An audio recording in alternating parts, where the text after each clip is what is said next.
Committee on Finance is hereby called to order. The time is 10:04 on Monday, May 24th, 2021. Pursuant to applicable law and my determination that attendance by remote means is necessary because an in-person meeting is not practical or prudent, due to the declared public health disaster caused by COVID-19, this meeting is conducted by video conference. For questions during the meeting, Aldermen should use the raise your hand function to indicate they have a question, and members of the committee shall be given preference. If you wish to make a point of order, point of information, or point of clarification while one of your colleagues is speaking, I ask that you use the please raise your hand function. Please use the raise your hand function and unmute your microphone. We will now have a roll call to establish quorum. Please unmute your microphone at the time your name is called. And please note that a yes or present response will be deemed to be a yes vote when the quorum call is used as a reference vote for later items. Sorry, hold on a second there.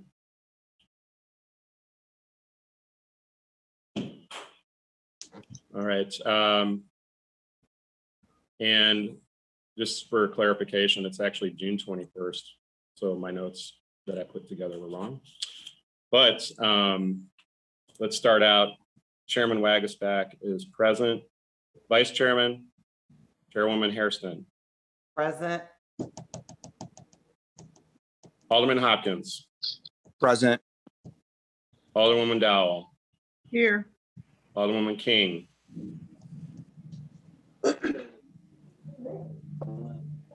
Alderman Sawyer. Alderman Mitchell. Present. Sawyer's here. Okay. King here. Okay. King and Sawyer. Alderman Harris. Here. Alderman Beal. What was the name of your best friend in high school? The first name? I don't know, but Alderman Beal, are you present? Yeah. Alderman Sadowski Garza. Alderman Thompson. Here. Alderman Cardenas. Alderman Quinn. Here. Alderman Burke. Here. Thank you. Alderman Lopez. Present, Chairman. Beal was here, Mr. Chairman. Okay. Let me go back 1 second. There we go. Alderman Moore. Present, Chairman. Alderman Curtis. Present. Alderman O'Shea. Here. You, Alderman Brookins. Here. Here. Thank you. Alderman Tabares.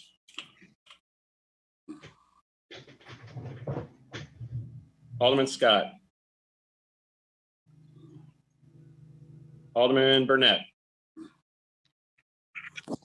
Alderman Irvin. Alderman Taliaferro. Alderman Irvin is present.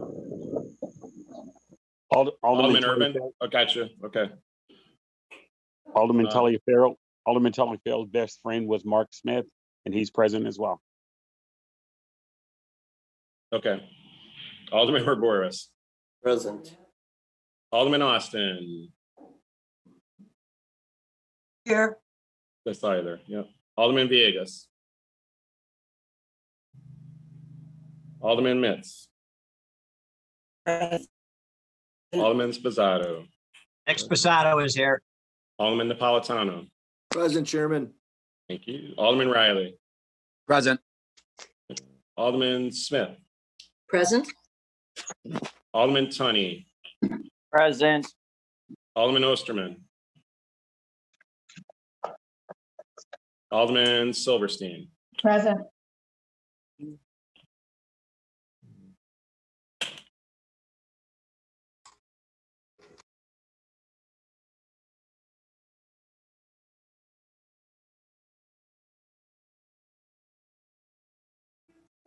Ladies and gentlemen, we have 29 present. We have a quorum for the June 21 meeting. Chairman, All right. Cardona is present. Thank you, Alderman Cardona. Let's see. All right, if anybody else pops in, I will watch for to put you in as quorum. I see Alderman. Let's see who else is in here. Sorry, I'm just going through the list. Holman, Rodriguez Sanchez, Alderman Scott, I have you, Thank you, sir. and Alderman Nugent. Okay, I think most everybody. Chairman, Yes. Alderman this is Taveras. Alderman Taveras. I'm here. Okay, thank you. It makes 30. All right. So before we move on to the main agenda, we have 3 public speakers today. And the first one will be Marilyn May. Go ahead, Ms. May.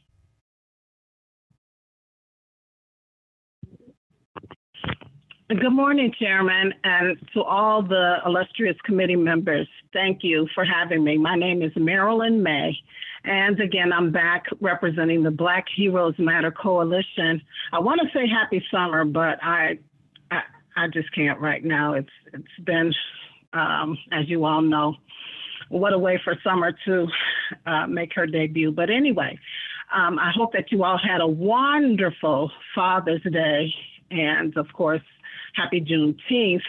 I know in the Black community and other communities of color, there was lots of excitement and special celebrations as a result of the announcement that Juneteenth is now a national holiday. And you know, it's high time that most of Congress and certainly the president finally realized the historical significance of Juneteenth and made the symbolic move to show some level of respect for and understanding of the physical, psychological, social, and economic damage that has been done to Blacks in American history.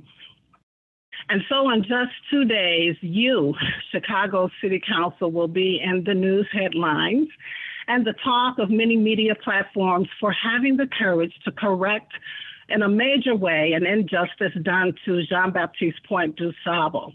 The ordinance to rename Outer Lakeshore Drive to Jean-Baptiste Point du Sable Drive will be set before you, and you all must vote yes.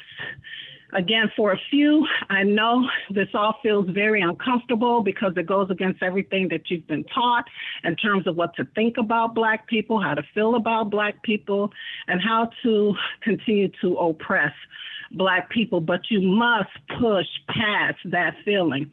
This move of God in favor of this ordinance cannot be further delayed or dismissed.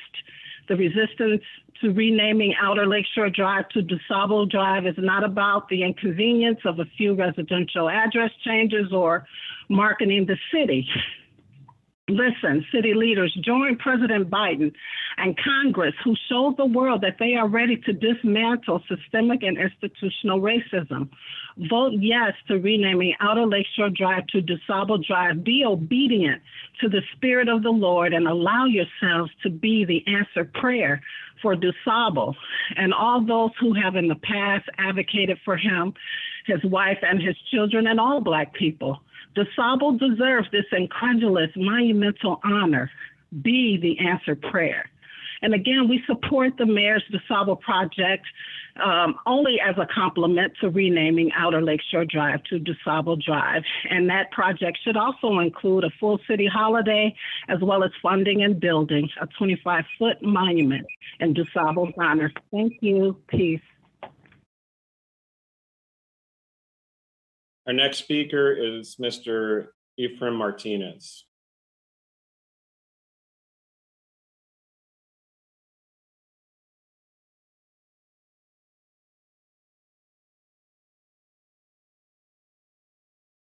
Chairman, I believe the name is Ephraim Martin.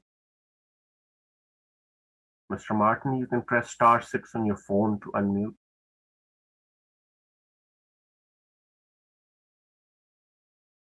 To the Honorable Chairman and members of the City Council Committee on Finance, good morning. I am Ephraim Martin, Chairman of Martins International and Black Heroes Matter Coalition.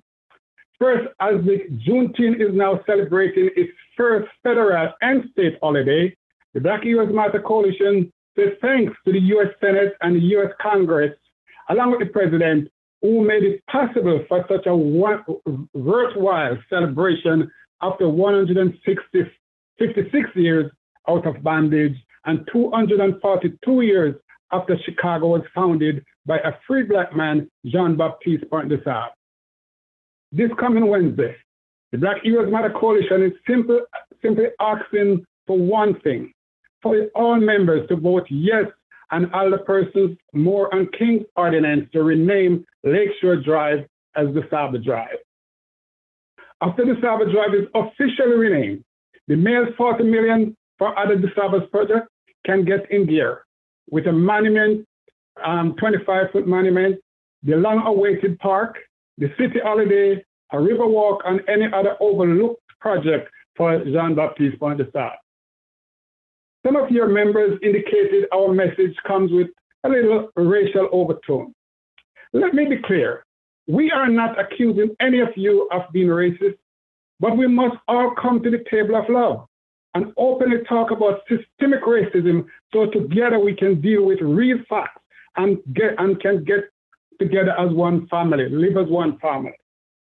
The problem with our Black and brown people over the years is that when it comes to addressing a race matter that has been suppressing us, we are uncomfortable or reluctant to talk about it to our white friends, workplace supervisors, and others. But the truth about it is that we have to face these facts. Today, we are in a changing world where Black, white, brown, and yellow should openly discuss universal racism. The damage it has done to some people over the past 400 years based purely on their race and skin color without any members feeling guilty of anything. Instead, we can better understand the history and the pain those before us has endured. So as the current legislator, you can correct the wrongs of the past, like we have been arguing for in these council meetings for almost a year now. Case in point, following the death of George Floyd, in some instances, we have more white protesting for Black and brown causes than Black and brown themselves sometimes. Our reasonable request, which should be a no-brainer,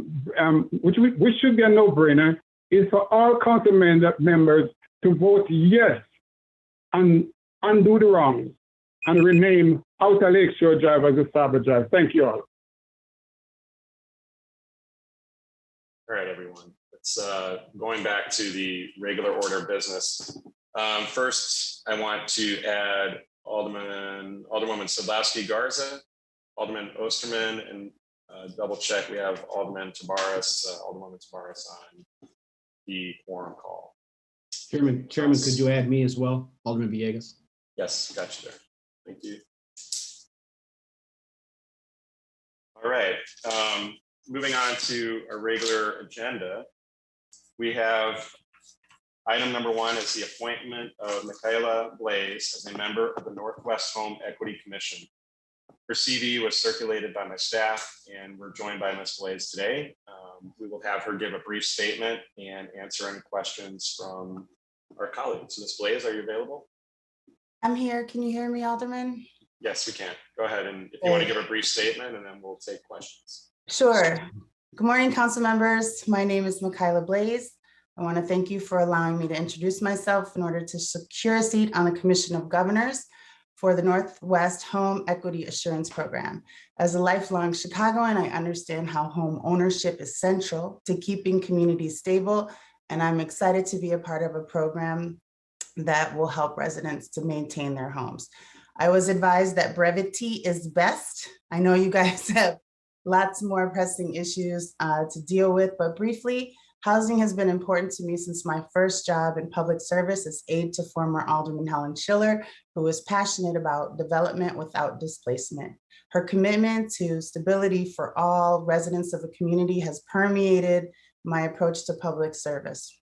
As a political consultant, I've studied, written, and argued policy on housing for many of the candidates that I assisted, and as Chief of Staff to Cook County Commissioner Frank Aguilar, my current position, I understand how property taxes can affect homeowners. And finally, as an activist, I know that home ownership allows for the generational wealth that has been elusive to so many members of a variety of communities in Chicago. I've been a member of several boards. I've worked with several organizations that answer to a board. I was a mortgage broker for a brief period, so I'm familiar with property lending practices. I have been educating voters for over 10 years, so community outreach is right in my wheelhouse as well. And I have a wealth of friends and colleagues across the county should this group need assistance from outside or other municipal agencies. Summarily, I'm hoping to be an active member of the commission. I'm hoping to be of any assistance that I can to the executive director, Ivy Ellis, and I'm hoping to raise the profile and outreach of the organization and the opportunities that it offers to my neighbors. And I am grateful that my alderwoman, Samantha Nugent, offered me this opportunity to make a difference in my neighborhood, and grateful to all of you for your attention. Thanks. Thank you, Ms. Blaze. First question we have is from Alderman Sawyer. Thank you, Chairman, and good morning. I just want to give my enthusiastic support to Ms. Blaze. I've had an opportunity to work with her on numerous occasions, and she's been most professional. And I think anything that she gets appointed to, she will be successful. And I wish her well in all her endeavors, and I know that we'll be working together soon. Thank you, Chairman. Thank you, Alderman Sawyer. Next up, we'll have Vice Chair Hairston. Thank you. Alderman Nugent, I'll have you close on the appointment, okay? Okay. Alderman Nugent, this is an excellent recommendation. I wholeheartedly, enthusiastically support this nomination. I have known Ms. Blaze for more than a decade. I won't say two, but she is definitely an asset, a supporter, and just brings a wealth of knowledge and experience. So I just wanted to go on record and say that. Thank you, Alderman. Thank you, Vice Chair. Next is Alderman Lopez. Ready? Yes, thank you. Good morning, Chairman, members of the committee. I will be brief. I have had the pleasure of knowing Michaela for some time in some of our extracurricular activities. I'm just so honored to support her today and glad that she will be of value, not only to the southwest side suburbs that she has been, but to the northwest side of the city of Chicago as well. Thank you. Good luck. Thank you, Alderman. Next, we have Alderman Beal. Thank you, Mr. Chairman. I too wanted to chime in and give my overwhelming support for this appointment. Alderman Nugent, I think you made an excellent choice. Ms. Blaze is someone who's been involved in the community, and I think everybody knows her throughout the city for her involvement in the community. And I just want to add my voice to this wonderful appointment. I think it is an outstanding choice. Thank you. Thanks, Alderman. Alderman Dowell. Yes, I just wanted to add my support. I think this is a great appointment. Alderman Nugent, you did a great job. And to Ms. Blaze, who has been very well known in the community and very thoughtful, I wish you the best in this new role. Thank you.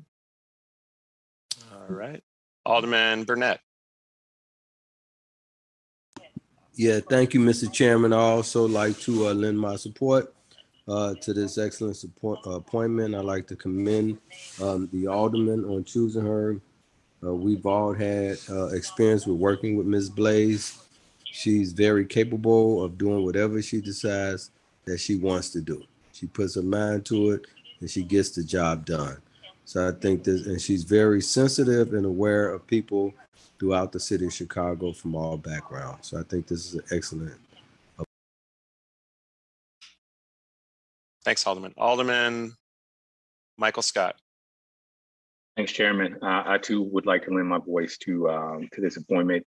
Alderman Nugent, I think this is an excellent appointment. As you can hear from my colleagues on the west, the north, and south side, I have all had an opportunity to work in a good manner with Ms. Blaze. And so I just appreciate the thoughtfulness behind it. And again, would like to lend my support to it. Thank you, Mr. Chair. Thank you. Alderman Moore. Thank you, Chairman. Definitely, I want to stand and support this appointment. I just want to give a big shout out to Alderman Nugent. You are the epitome from the time you've come in, working on building bridges instead of building walls. And this shows in you're making this selection. And as we do that in this city council, we can be a better council and a whole better city for it. So I definitely appreciate you making this recommendation, and I stand definitely fully in support of it. Thank you. Okay, Alderman Urban. Thank you, Mr. Chairman. I too will not repeat everything that everybody else said, but wholeheartedly agree with this. So congrats, Michaela, on the work that you've done in the past, and we look forward to you doing great work in the future. Thank you, guys. That's all, Mr. Chairman. Thank you, Alderman. And Alderman Nugent, if you'd like to make a statement as well. Sure. Thank you, Chairman.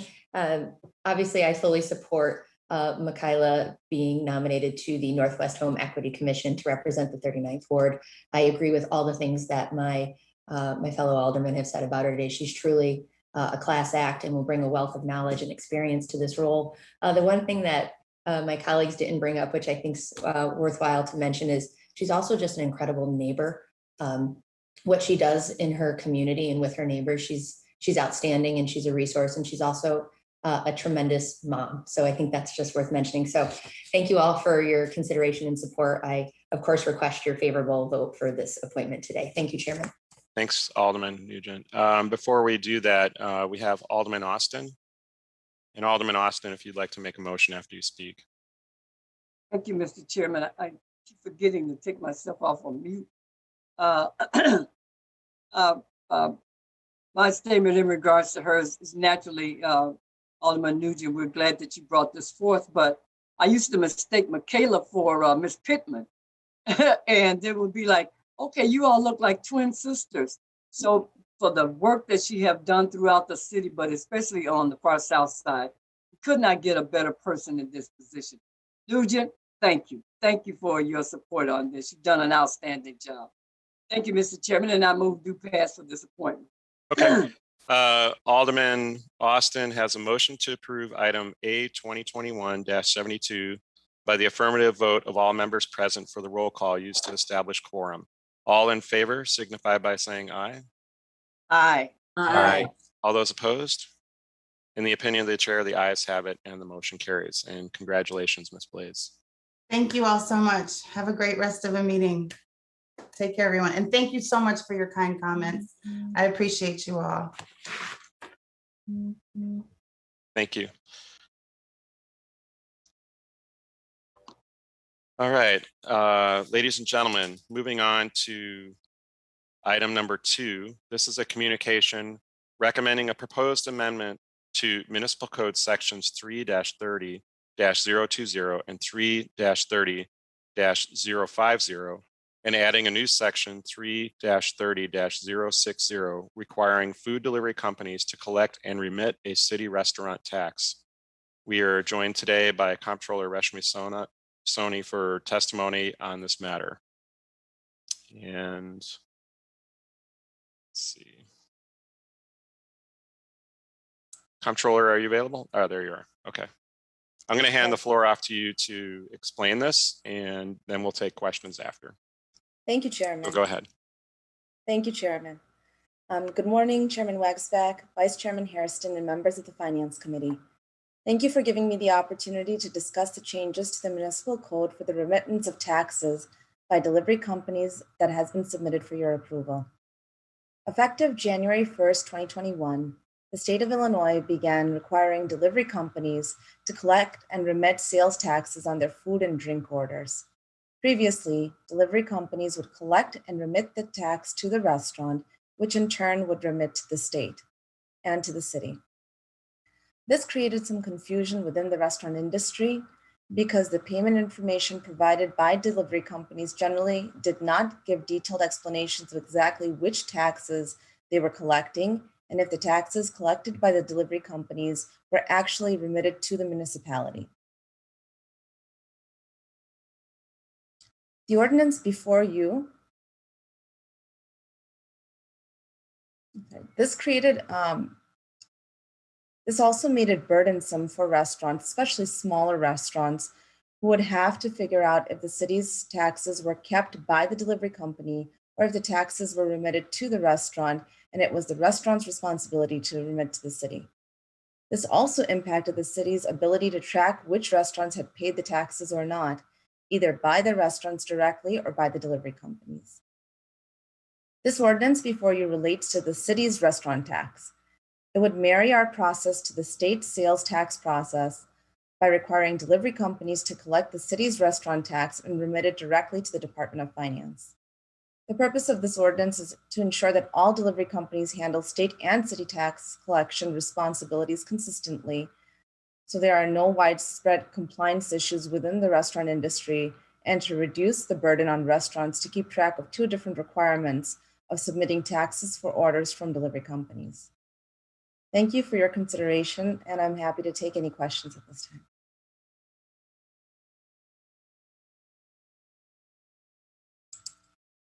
All right, do we have any questions from members? We have Alderman Thompson and then Alderman Lopez. Alderman Thompson. Thank you, Chair. Oh, let me get, there I am. Madam Comptroller, thank you for joining us this morning. I guess if you could explain what the confusion is, because the delivery company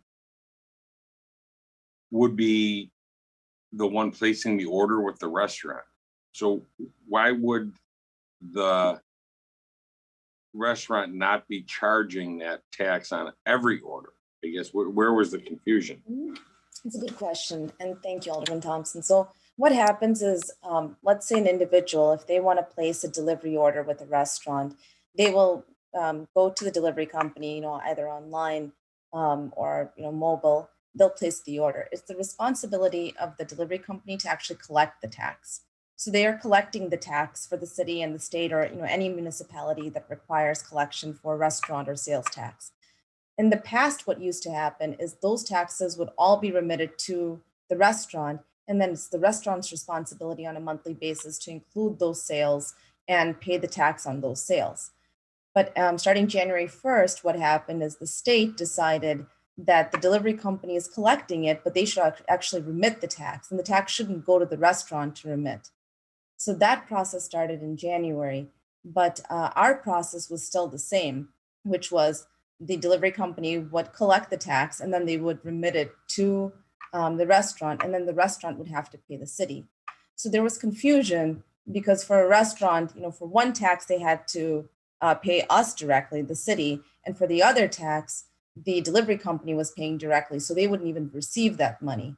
And I think with the delivery companies, that there was confusion because some of the delivery companies were keeping the city's share of this, the taxes, but they weren't remitting those taxes to us.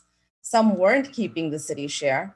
They were actually giving it to the restaurant, but they didn't clearly tell the restaurant that the city's share of taxes were going back to the restaurant. So the restaurant was confused if they should be paying or not.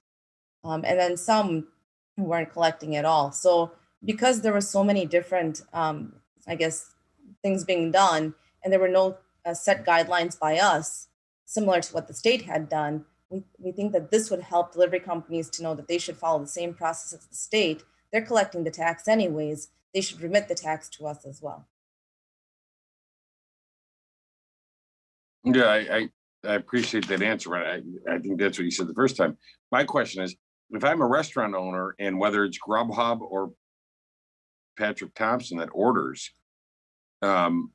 is there like some special code? Or why does it matter if it's Grubhub or the actual consumer that orders it? Either way, the restaurant should be charging the sales tax. It's a sales point of transactions at the restaurant, so they should be charging the sales to whoever it is. And that's correct. But what happens with, let's say if you're ordering directly, you as a consumer would order directly with the restaurant would, give you the order and you pay the restaurant directly. So at that point, it's their responsibility to collect the tax and remit the tax. With Grubhub, let's say, for example, or any delivery company, the money is actually being collected by that delivery company. The restaurant is not involved in the collection of the money initially. So because they're not involved at that initial stage, it's the delivery company's responsibility to first collect the tax. And then what they were doing is, on a weekly basis or, monthly basis, whatever their system is with that restaurant, they would remit the tax to the restaurant, and then the restaurant's responsibility was to pay the tax. And that was, up until the end of 2020.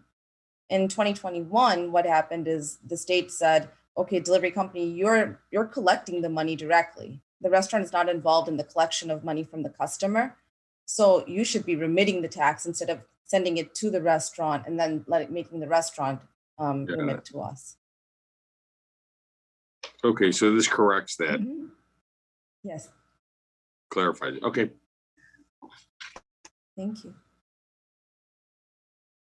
Thanks, Alderman. Alderman Lopez. Thank you, Chairman, and good morning, Comptroller. I wanted to just, first off, thank you for giving some clarification to these third-party operators and who pays the taxes and to whom. But I also want to throw on your radar the fact that I don't think this is a situation that is unique just to the restaurant or to the carry-out industry. We see the same situation happening with parking and the third parking operators and apps that are existing throughout the city of Chicago that are supposed to be charging taxes, are getting taxes paid to them for parking, and the question of remittance goes unanswered. So I hope that as the committee approves this today and votes on it on Wednesday, that you and the budget team and this committee needs to convene, so be it, but take a look at all third-party apps who are dominating this economy now as we're coming out of COVID. They did wonders while they were on lockdown for people. We need to make sure that as they are thriving, that they are also paying the taxes that their consumers, our residents are paying, and ensuring that that money makes its way to the various coffers that they belong to. And that's a great point, Alderman Lopez.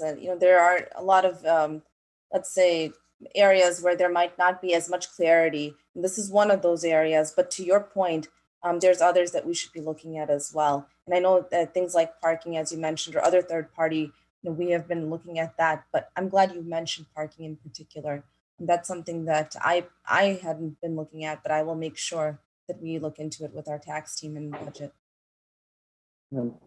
Thank you. And hopefully we could discuss that before budget season. I know it will not be easy as we get ready when we return from our break, but everything that we can do before asking taxpayers for more money to ensuring those that owe the city what is owed to that, we should collect first. Absolutely. Thank you, Chairman. Thank you. Thanks, Alderman. Alderman Irvin.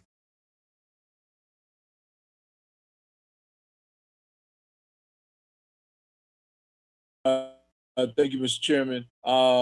So for my clarity and my edification here, the person orders, so the third party people order food, do they pay tax on the on that order? So I order 2 hot dogs from Dave's and taxes associated with that. Do we not pay tax, or are we paying double tax? So what happens is, like in your example, let's say if that cost $10, then the consumer who's purchasing it through the third party would pay tax on that. So the taxes are being collected by the third party, and the taxes that are being collected are whatever are the taxes for that area. So if it's the city of Chicago, or if it's a suburb, or whatever it is, they're paying that portion. So the consumer is paying the tax. But then the question is, how is the delivery company treating the tax at that point in time? Are they paying it directly, or are they sending it to the restaurant for them to pay? Well, here's my question. If I've paid tax and maybe I don't understand how we're talking about Grubhub works. Does Grubhub pay Dave's hot dogs a sales tax and then turn around and add another tax on top of that? No, that doesn't happen. So let's say, to make it easy I'm sorry. Did I miss it? So in that example that you gave, let's stick with the $10 example. And let's say the overall tax was 12%. So we have $1.20 of taxes. So now it's $11.20 that needs to be collected by the customer. Grubhub or any delivery company would collect that $11.20.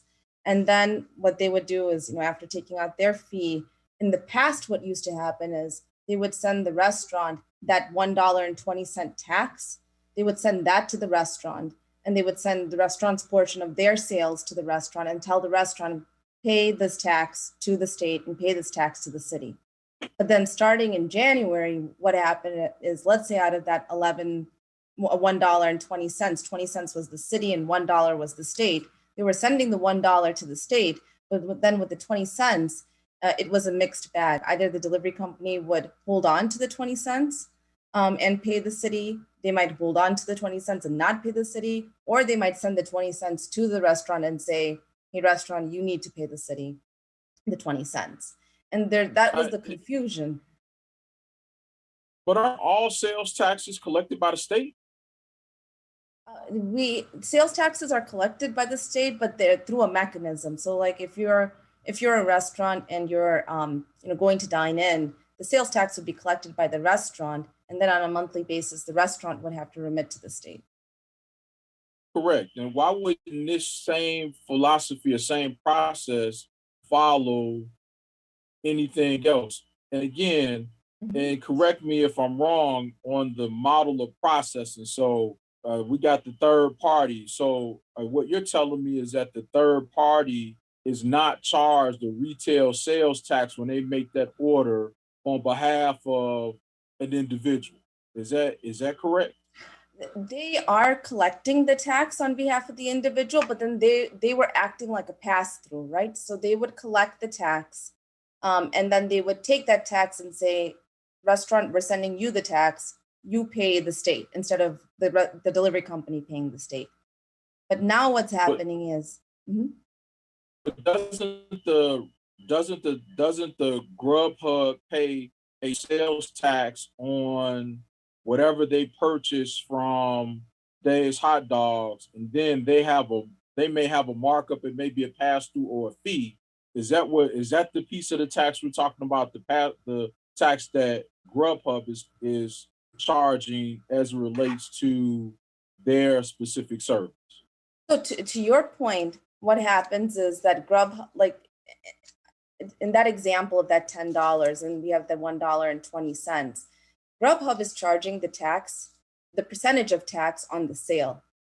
Grubhub in the past would not take any responsibility to pay the tax because they would say, we're going to pass that through to the restaurant. We're just going to take our fee for providing a service, but we will not pay the tax. We'll give it to the restaurant and the restaurant can pay that tax. So we would be looking at the tax from the restaurant's perspective, where they're paying their portion as well as the tax that's charged on Grubhub's portion, right? So out of that $10, if Grubhub kept $2 and $8 was kept by the restaurant would be paying the tax on the $2 for Grubhub plus that $8 that the restaurant was getting.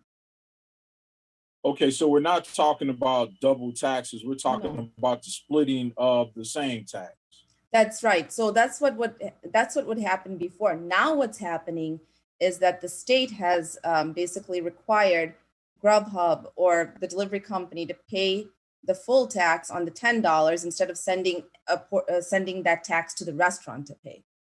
So it's sort of eliminating one more step. Instead of it going to the restaurant and paying, now they're saying, Grubhub, you pay directly to the state. Okay, now one question then. Now, is that transaction exempt between Grubhub and Dave's Hot Dogs? Because now Grubhub is collecting 100% of the tax and remitting 100% of the tax.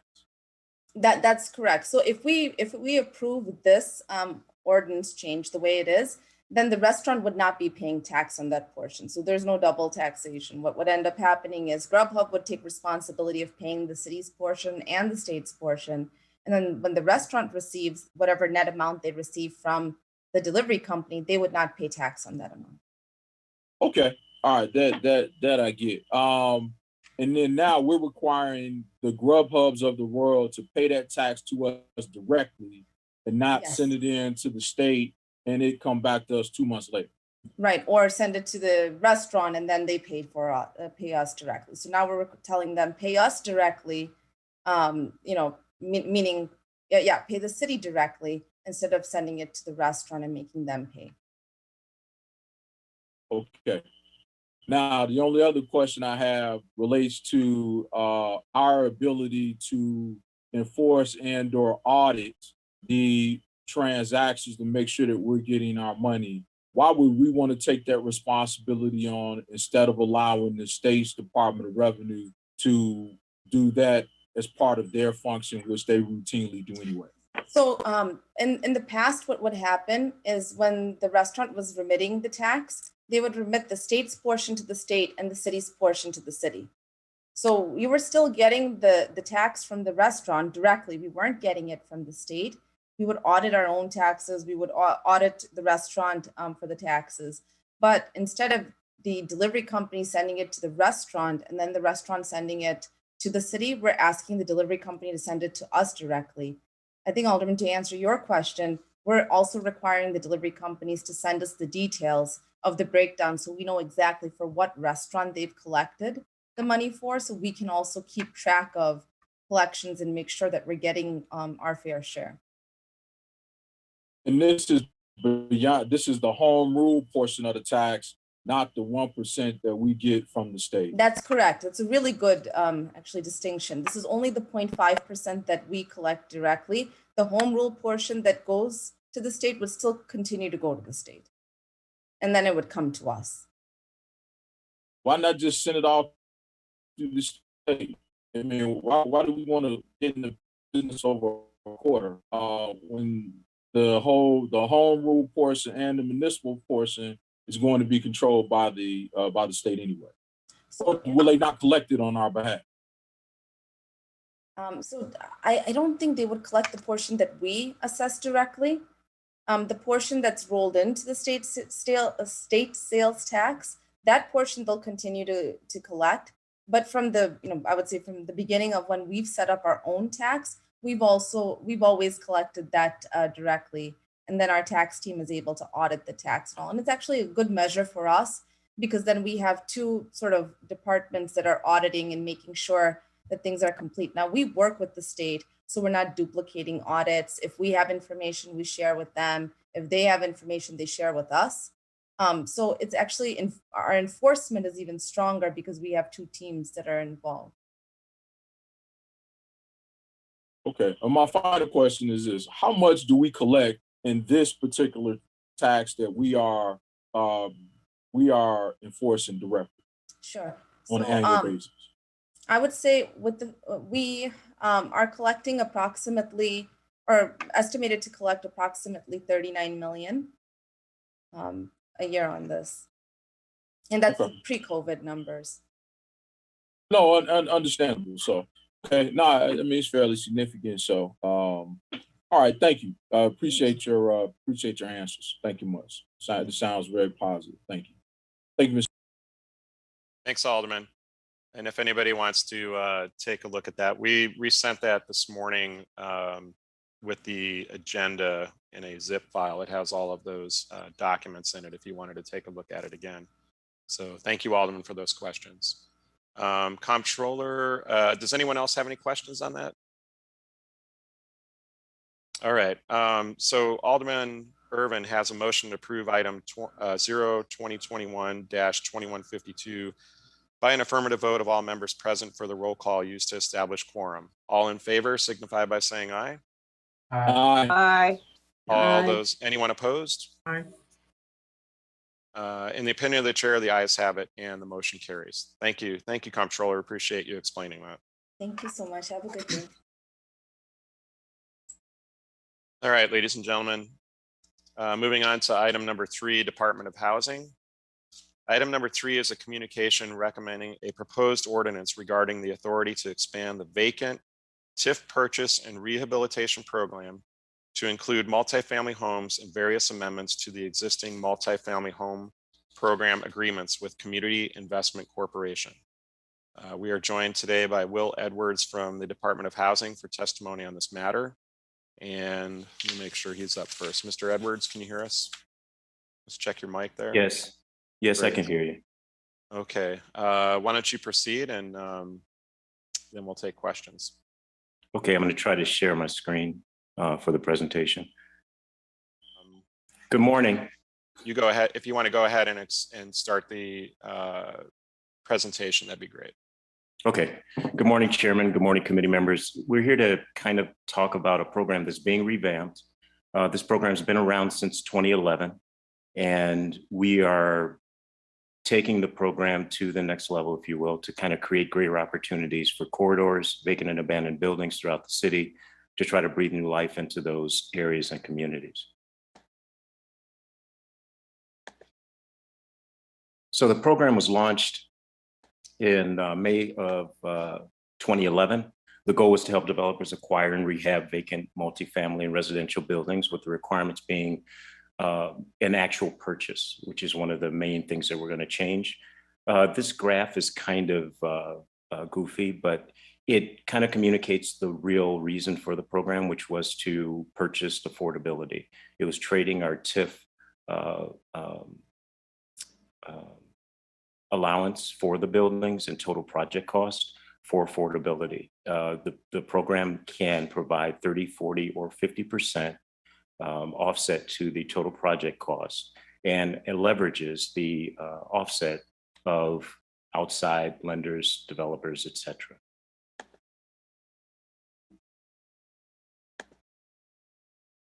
So this particular case study gives kind of the best example of how we leverage the program. This is a building in 521 North Holman, formerly vacant and abandoned 8-unit multifamily building. We used $400,000 at the 40% mark to actually of TIF, and we're able to leverage $585,000 or close to $600,000 in corporate funds, in leverage funds outside of the program, outside of the city, where the total project cost was $997,000 or almost $1 million. So basically we used $400,000 in TIF to leverage an additional close to $600,000. And as a result, those 8 units, 40% of those units were affordable and were required to be affordable over the next 10 years. Next slide, please. So the objective here is to target smaller mixed-use projects, provide enhanced tools for diverse developers, and allow current owners to participate in the program. Previously, this program could only be used if there was a sale pending. So if you were going to purchase a building, and you're going to purchase that building from a current owner, you could apply for the program. And with the current change, you can own the building, you can be in the process of purchasing the building and still participate in the program. This is an example of another building in Alderman Burnett's ward, 3425 West Chicago Avenue, which we've worked with him to try to secure, to create a multi-use opportunity, mixed-use opportunity, I should say, with a storefront on the bottom and residential units up top. Next slide. This is another example in Alderman Dow's ward of an eyesore of a building that's been kind of problematic, that we're working with the owner and local developers to actually turn around and create something. And this example, I think, is present because just down the street, we've got major investment in other parcels of the building. Right next door, we've got a vacant lot. And so to be able to transform these buildings, we need a change that's going to allow for the program to actually fit our current conditions. And that's what we're seeking today. Next slide.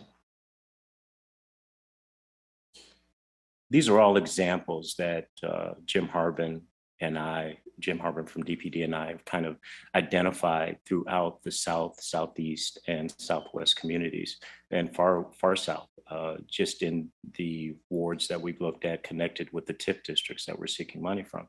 And I don't think there's a ward that exists that doesn't have these opportunities for acquisition, rehab, or just rehabilitation and reuse of the buildings that we have, multi-unit buildings across the city.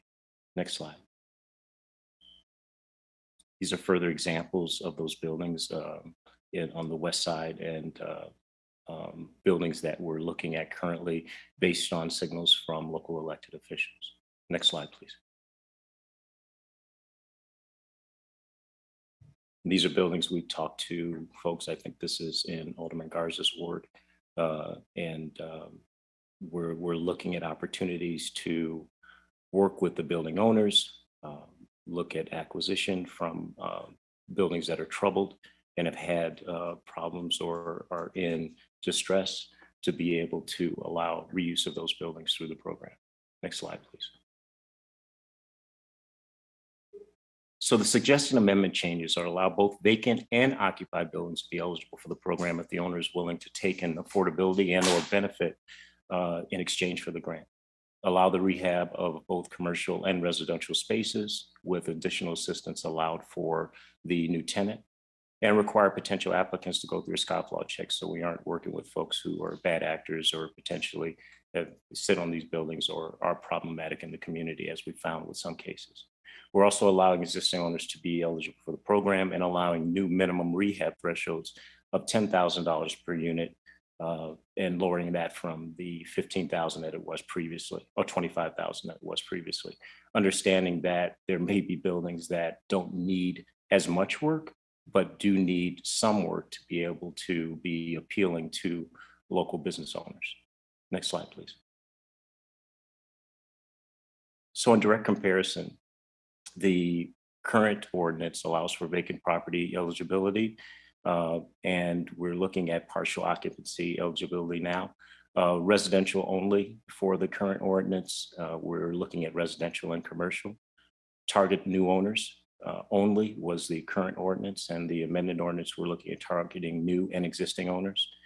$25,000 rehab threshold, which I just talked about, is being reduced to $10,000. And we're going from 50% AMI to 80% AMI, understanding that these were, this was kind of what was in place in 2011. And this is, reflective of what we're currently seeing and the way that the buildings need to be bankrolled moving forward. Next slide, please. And so the TIFs represented that we're seeking approval and seeking money from are Inglewood Neighborhood, 47th and Ashland, 79th Street Corridor, Avalon Park South Shore Commercial, 43rd Street and Cottage Grove, Austin Commercial, Roseland, Michigan, 63rd and Ashland, Chicago Central Park, Midwest, 47th and King, and South Chicago.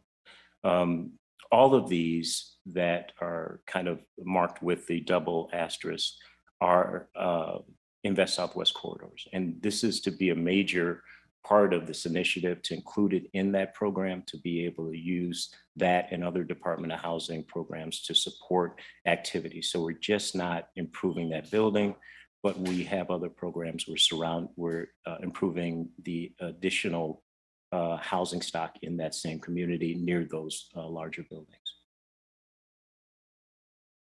That concludes our presentation. Any questions? Yes, thank you, Mr. Edwards.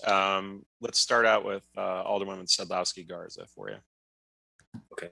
Thanks for that presentation. Thank you, Chairman Wagasback, and thank you, Willie, and everybody for their work on this. I think this is really important that we are looking not just right in the Invest Southwest corridor, but beyond. So I'm really excited about this. And I just have an ask. Can you share this slide deck with us? Of course. Please. I just want to be able to and bring it to my community, because there's people out there that are like, oh, you're only investing in the Invest Southwest corner. You're not doing anything to the existing housing stock. So it would be really good if we could have these slides. Absolutely. I'm more than happy to provide that. Okay. And good morning, Carrie Austin. That's it. Thank you. Thank you, Chairman. Good morning, Sue. How are you? Thanks, Alderman. I was just checking to see, I know I sent the ordinance along, but I might not have put the presentation in there. So we'll get that. Let me just double check here. And I'll forward that along. Mr. Chairman, I had my hand raised, but Sue asked the question that I was going to ask. Could we be apprised to the slide? Absolutely, yes. I'll have them forward it as soon as I can get it here. All right, now let the raise the hand down. The ordinance is in that zip file, but that's obviously a little lengthier to read. So I will get that to you. Thank you. Did you have any other questions, Alderwoman? No, sir. Okay. Then I will go to Alderman Burnett. Thank you, Mr. Chairman. First of all, the planning department is or housing. I'm not sure if this housing or planning will, but they're very fortunate to have housing. Okay, they're very fortunate to have you working on this. So this is basically the purchase rehab program extending to commercial properties. That's exactly right, Alderman. This that we listed that. It's the TIF purchase rehab program, right? That's exactly right.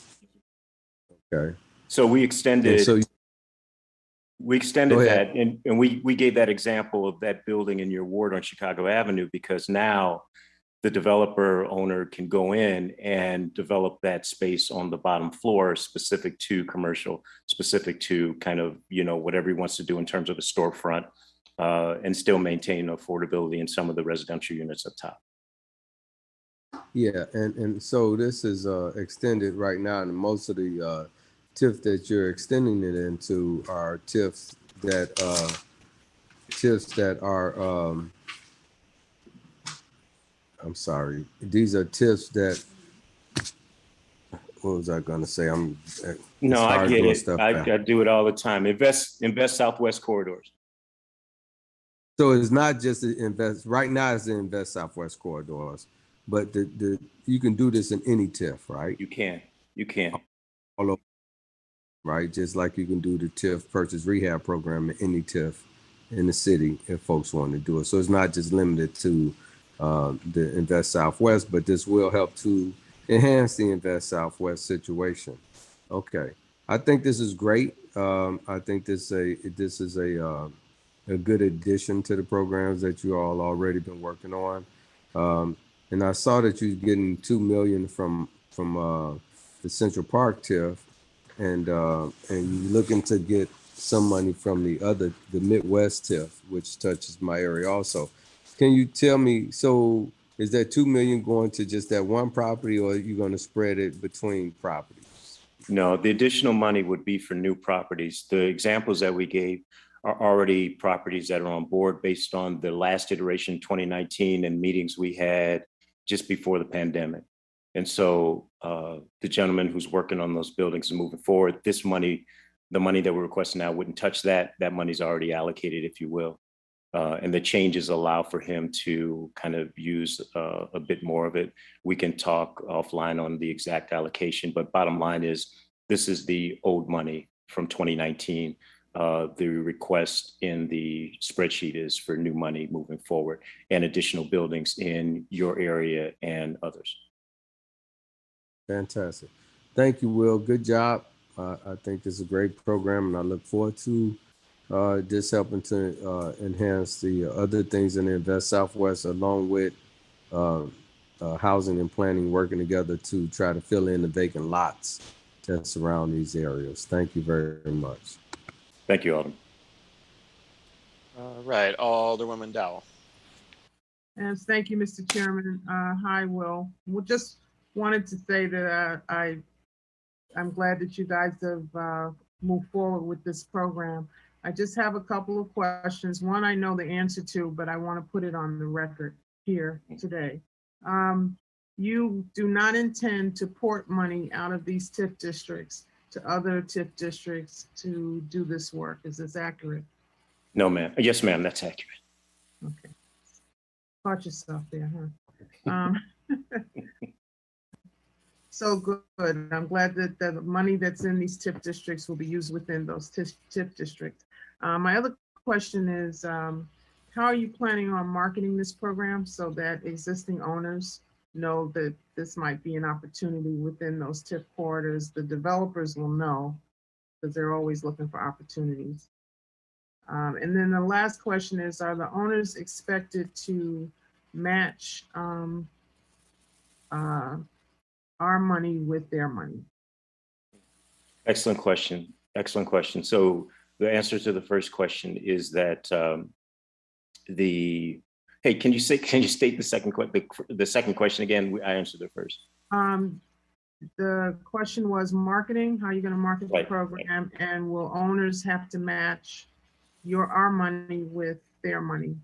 So the marketing is fairly easy. We have so many community-based organizations and folks in the community that kind of get it and are working with existing owners. DPD has their own group of community folks who are working with folks in the community in the areas. We've had several conversations with folks in your area already and several others. We're already marketing this. Our only concern is, not to overmarket it because of the amount of the dollars available. 30, 40, 50% eats up at $2 million, $1 million, $1.5 million really quickly. So at $500,000, we're only talking about a few projects, but we're really chasing proof of concept here. Our goal here is to get this money out the door, get on the ground, get it working, and show that it can work to revitalize communities. And so we're trying to take a measured response towards marketing this and doing it in a way that allows for a couple of things, right? Those buildings that we think can most affect change in community and be those impact kind of pilots by working with our local elected officials as they identify them, and working with folks who are on the ground and have been signaled as needing assistance and being kind of in that place where they've worked hard to maintain those buildings, opposed to folks who sat on stuff and created problems. And the last question was what again, Alderman? The owners and our money, their money. And is CIC investing in this as well? So you've answered your own question with the fourth, right? So CIC on many of these cases come in with a lending tool, a lending product, I should say, that assists with owners. The examples that we gave, CIC, they were the lender. And so because, it puts them in a unique position where they're not only marketing and helping us get the program out there, but they're also doing this in a way that allows for us to be able to lean on them as a lender. And the other thing is the list corridor managers are huge in this as well. So we're using, at least 3 or 4 different organizations and spoken will and spoke kind of organizations to get the word out, to communicate what's going on and to create greater opportunities for existing owners. Thank you, Will. Just want to say that I wish you well on this program. Really like working with you and know your commitment to our communities. Thank you. Thank you, Alderman. All right. Alderman Moore, you're next. Thank you, Chairman. Just on the commercial side of it, and I'm in support of it, whoever applies for it, do they also, part of getting the TIF, have to make sure that they are building units at the top? Because a lot of our communities, a lot of those units are sealed up, closed up. And so part of getting this is that they have to make sure that they're putting units at the top. Is that stipulated in there? Yeah, they have to make sure they have to make sure that they're rehabbing those units up top. The important thing is that this is a DOH legacy program. And so our real focus is housing. And so the main maintenance of those units and affordability with those units is important. So yeah, they have to make sure that along with commercial on the bottom, along with that retail, whatever it's going to be on the bottom, that the residential has to be brought along and maintained at the affordability rate based on the percentage of dollars received through TIF. All right, thank you. Thank you, Chairman. Thanks, Alderman. Are there any other questions on this item? No more questions. Move to pass.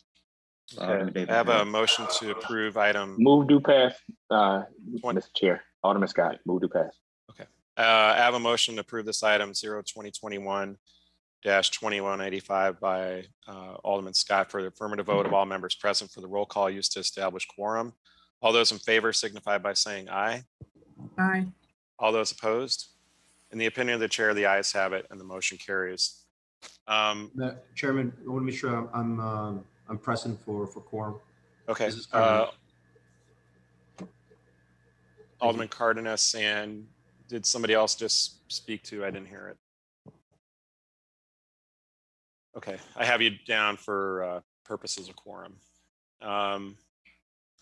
We are going to step out of the regular order of business for a minute. We have several Park District items that we will have Beth O'Reilly and Tiffany Sostrin here today to present on. However, we're going to first jump to item number 14.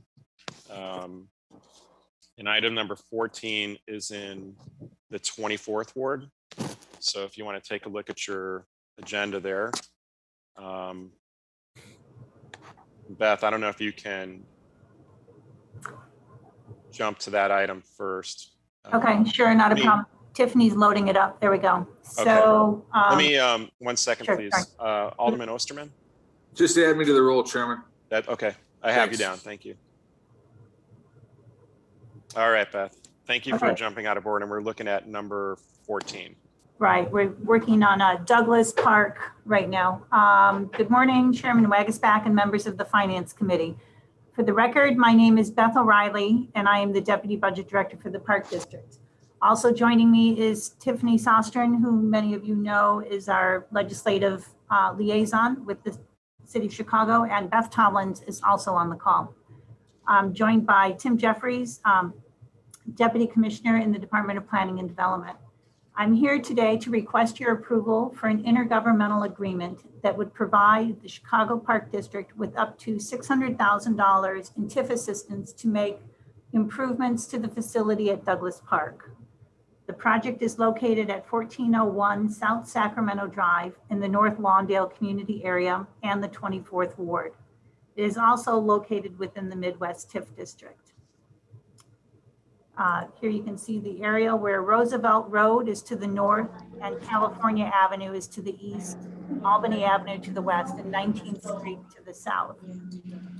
The planned improvements at Douglas Park will focus on upgrading the cultural center amenities. Electrical service upgrades to support stage lighting and the theater sound system, along with stage access improvements, will be completed as part of this project.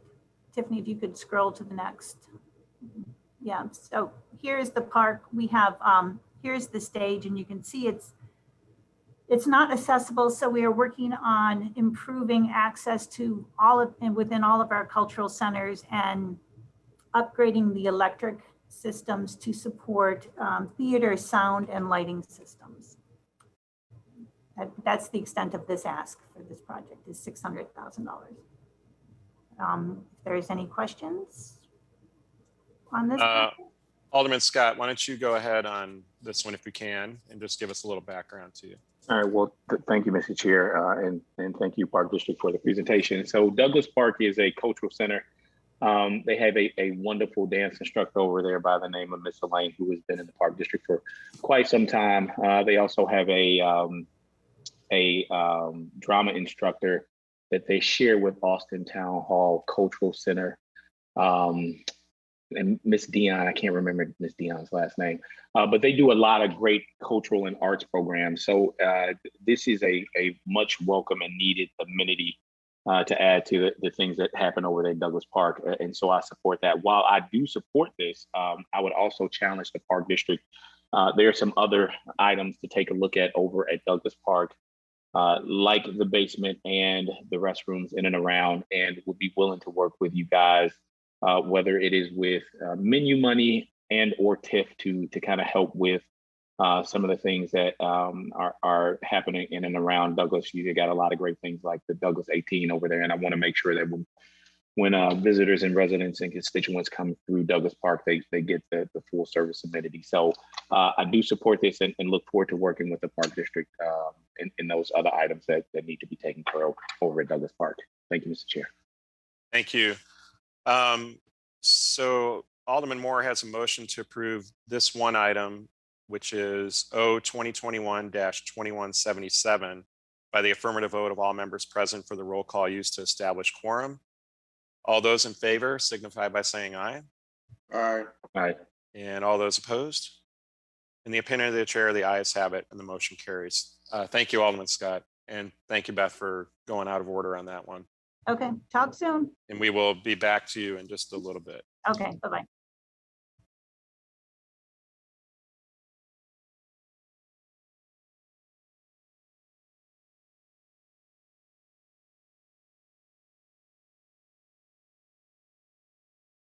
Okay, ladies and gentlemen, moving back to item number 4 on the agenda. Item number 4 is a communication recommending a proposed ordinance regarding the authority to restructure the loan agreement with Prairie Park Limited Partnership for capital improvements, rehabilitation, and equipping of low and moderate income housing located in the 20th Ward at 5521 South Prairie Avenue, 5537 South Prairie Avenue, 317 East 55th Place, 5600 South Calumet Avenue, and 5612 to 5620 South Calumet Avenue. And we will have Mr. Joe Lewis from Department of Housing for testimony on this matter. Joe, can you hear us there? Yes, I can. Good morning. All right. Share my presentation for you.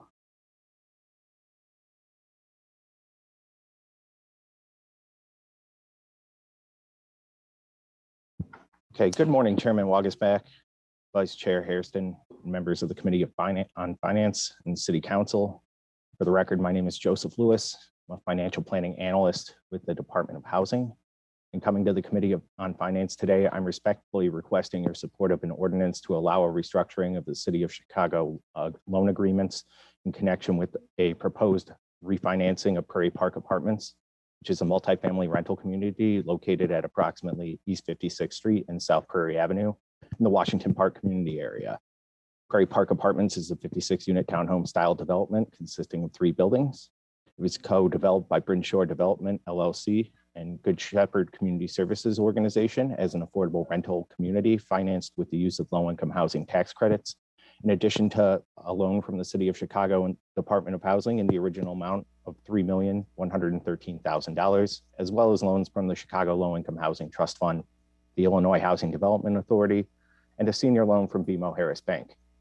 All 56 units are affordable for households earning no more than 60% of the Chicago area median income, with 7 units restricted to no more than 30% of the area median income affordability, 26 units restricted at no more than 50% of the area median income, and 23 units restricted at no more than 60% of the area median income. Approximately half of the unit mix are larger family style units of 3 to 5 bedrooms. Prairie Park Limited Partnership was organized in 1998 for the purposes of acquiring, constructing, and operating Prairie Park Apartments, and is the current borrower and obliger in connection with the City of Chicago loan and regulatory obligations. The managing member of the general partner of this partnership since the partnership's formation is Brinshore Development, LLC, whose principals are David Brint and Richard Sciortino, and who's represented today by Michael McGovern and Allison Tovich. The Department of Housing supports a proposal that would allow Prairie Park Limited Partnership, also known as Prairie Park Apartments, to restructure its secured debt in order to finance capital repairs at the property, and would extend the maturity of city-held debt in connection with this partnership from its currently scheduled July 1, 2021 due date.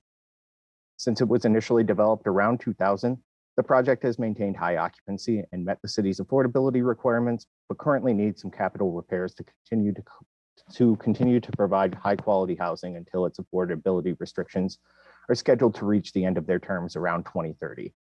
Additionally, the existing senior debt from BMO Harris Bank is scheduled to mature on July 1, 2021, necessitating its replacement or modification in the near term. The developer has requested a loan from Community Investment Corporation, a Chicago-based not-for-profit that provides financing for the creation and preservation of affordable housing, to fund the repairs and to refinance the term loan from BMO Harris Bank. But this proposed refinancing is subject to the extension and subordination of the City of Chicago's $3,113,000 loan.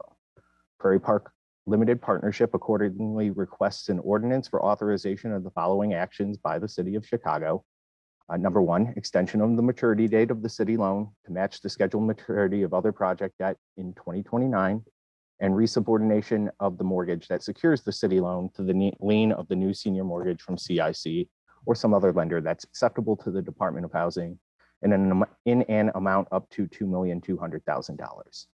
This ordinance does not concern the provision of new or additional city-sourced financial resources to support Prairie Park Apartments, nor is any relocation of the existing tenants necessary in connection with the proposed renovation project. If recommended for passage and subsequently passed, the ordinance will enable Prairie Park Limited Partnership to obtain the loan from CIC, which will be used to pay off the existing mortgage from BMO Harris, and provide funds for a renovation project to address physical conditions at estimated hard costs of approximately $25,000 per unit. This scope of work includes roofing replacement at all 3 buildings that comprise the Prairie Park community, HVAC improvements for all 56 development units, demolition and reconstruction of the front porch and the stairway system front porches at Prairie Park, improved signage, accessible parking spaces, exterior updates at the site, consisting of fencing, lighting, and new post boxes, and interior updates to individual units as tenancies turn over, such as flooring, new bath vanities, fixtures, lighting, and appliances. In sum, this ordinance supports the preservation of an existing 56-unit affordable housing community that serves families in Washington Park. Approval of this ordinance would enable a financial restructuring that would result in improvement of the development's physical conditions by way of the proposed recapitalization, thereby positioning Prairie Park Apartments to continue to provide quality, affordable housing for families at no additional direct cost to the City of Chicago. This concludes my presentation, and thank you for your consideration of this matter. I'm available for any questions. Thanks, Mr. Lewis. Before I go to Alderwoman Taylor, are there any questions on this item? All right. Alderman Taylor, are you there? Can you hear us?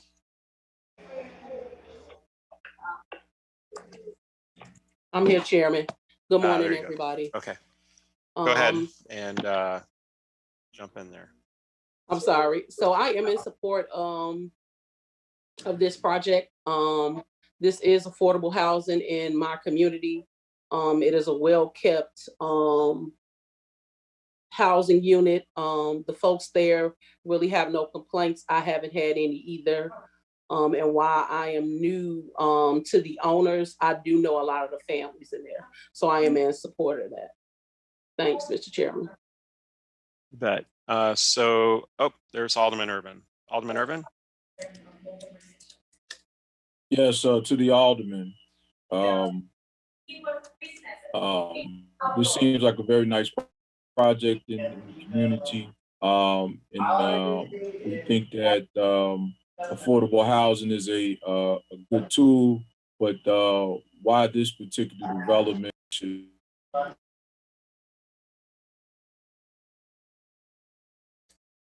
Alderwoman, did you hear that full question? No, I didn't. He faded out. I didn't hear you. Yeah, Alderman Irvin, you cut out just at the last second there. Oh, why this okay. particular, and then it's sort of. Okay. No, again, we're all in support of affordable housing. My question was why this particular project to the Alderman? Why not? Okay, Washington Park is one of the places that there is a bunch of back and forth about Washington Park.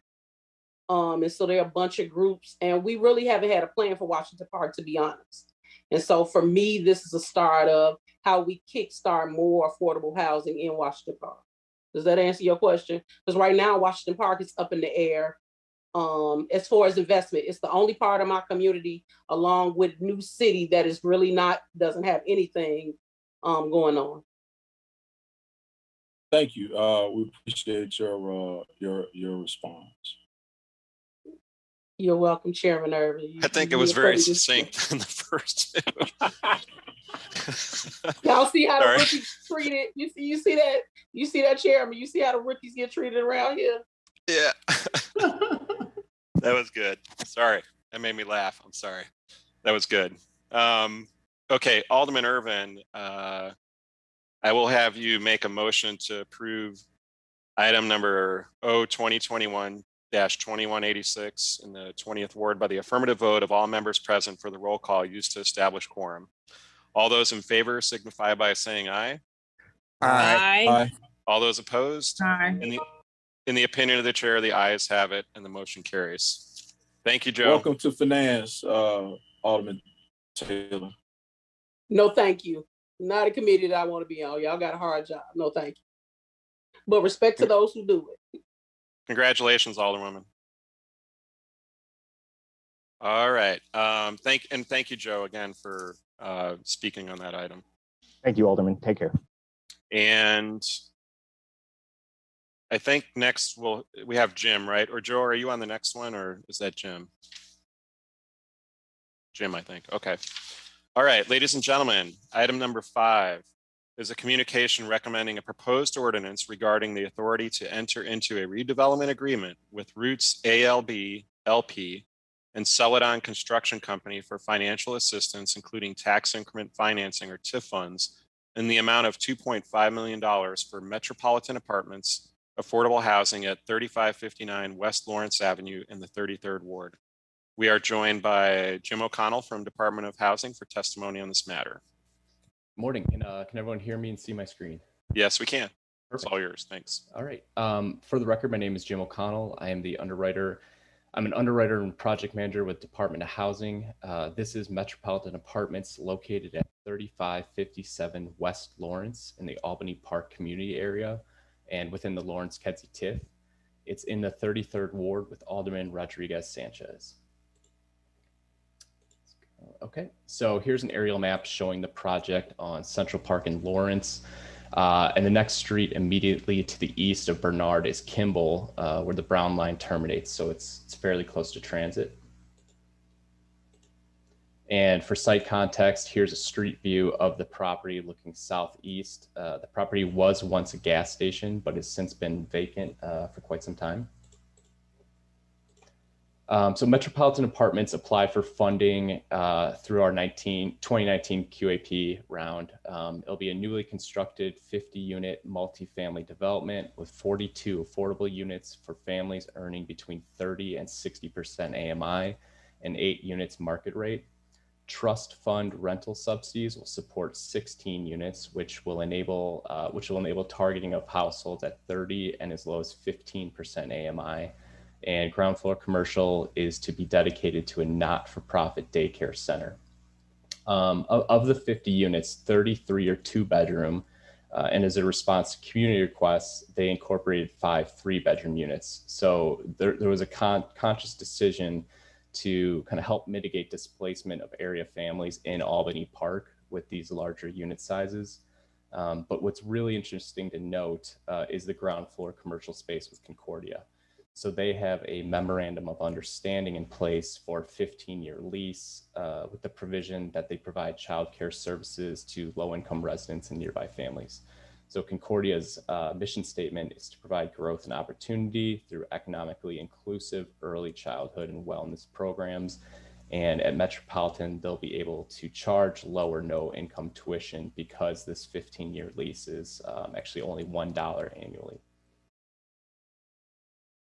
The developer's Roots Development LLC, which is a project-specific entity, but it's essentially Celadon. Scott Henry and Aaron Weisner of Celadon are known to DOH, and they've completed several projects in Chicago, including New City Supportive Living, Pulaski NSP, and Vernon NSP. Clark was awarded the role of general contractor for the residential component, and for the ground floor commercial space, the MBE firm Blackwood Group will perform the work under a separate GC contract. So again, this came through a 2019 round. They have a fairly robust community engagement process, to say the least. They've either been presenting to or working with Communities United, Chicago Coalition for the Homeless, Alderman Sanchez, CHA for their waiting list, and obviously Concordia, and all are supportive of the project. Let me know if you have any questions about the financing. It's a fairly straightforward capital stack. But what's pretty noteworthy is actually their $5.5 million private loan at 25% of TDC, and TIF coming in at 11%. And their operating costs, while not listed, are pretty modest and in line with DOH guidelines. And given the 42 affordable units, that places the TIF eligible expenses for this project at roughly 7.1, which exceeds their ask of 2.5 million. And MBE and WBE participation will come in at a minimum 4.6 and 1 million respectively. Here's the rental unit profile, which covers the income groups I presented previously, as well as tentative rents. All 1-bedroom units are at or below 60% AMI, and there's a wide spread with the 2-bedroom units. And again, those 16 units right there at 2% at 30% AMI, half of those will go down to 15% with the trust fund subsidies. It should be noted tenants will be responsible for all utilities, so the total rent burden would increase, maybe roughly $80 for 1-bedroom or $100 for a 2-bedroom. Here are 2 renderings of the project, what it will look like upon completion. Oh, I'll go back. And finally, here's just a summary of the requested actions. So this project meets the Department of Housing's goals and guidelines by supporting the creation and retention of affordable housing for low and very low income residents. But just in general, there's a deep skew of affordability, a large number of 2- and 3-bedroom units specifically to combat family displacement. And there's affordable ground daycare for building and local residents. So it's a good project. That concludes my presentation, and let me know if you have any questions.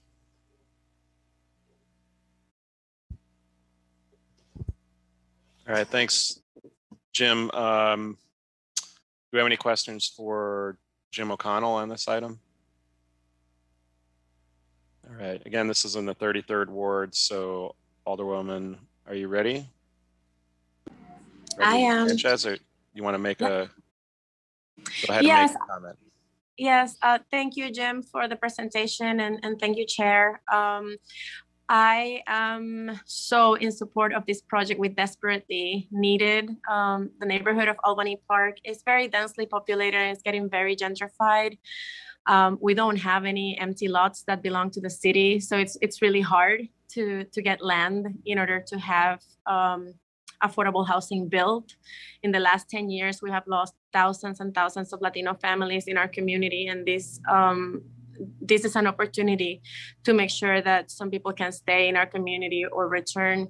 So I am in support of this project. It's been really great to work with the partners at Celadon, the housing department.